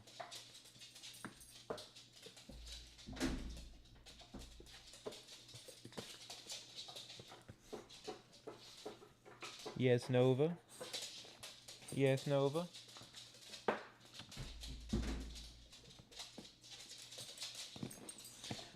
Why are you trying to go through the armrest? Why don't you just chill the fuck out?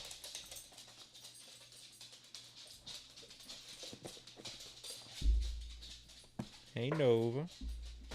Hey, Nova. Dude, we get it. We get it. You're here too. Hey, Nova. Oh, sweet baby. Who's the sweet girl and who's the annoying little jackass? Huh? Yes, we get it. We see you. You have the raccoon. We get it. You got the raccoon, buddy. We got it. We got it. You got the raccoon. Go play tug of war. You better let your sister. You better play tug of war with your sister. What? What?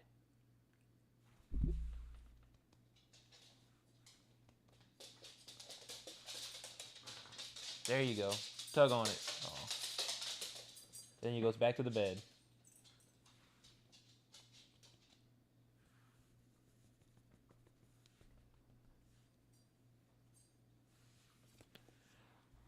Dogs.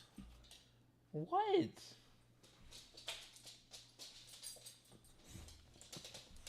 You push her out the way, you little shit. You are such a little attention whore. As soon as she's getting some pet, after you've been pet a fuck ton, then you come push her out the way? God, you're such an attention whore, just like these idiots online. Yeah, I think I'm gonna just end it there. I ain't got nothing else to say, nothing else to talk about. You know, talked about the super mega stuff. Talked about the idiots online.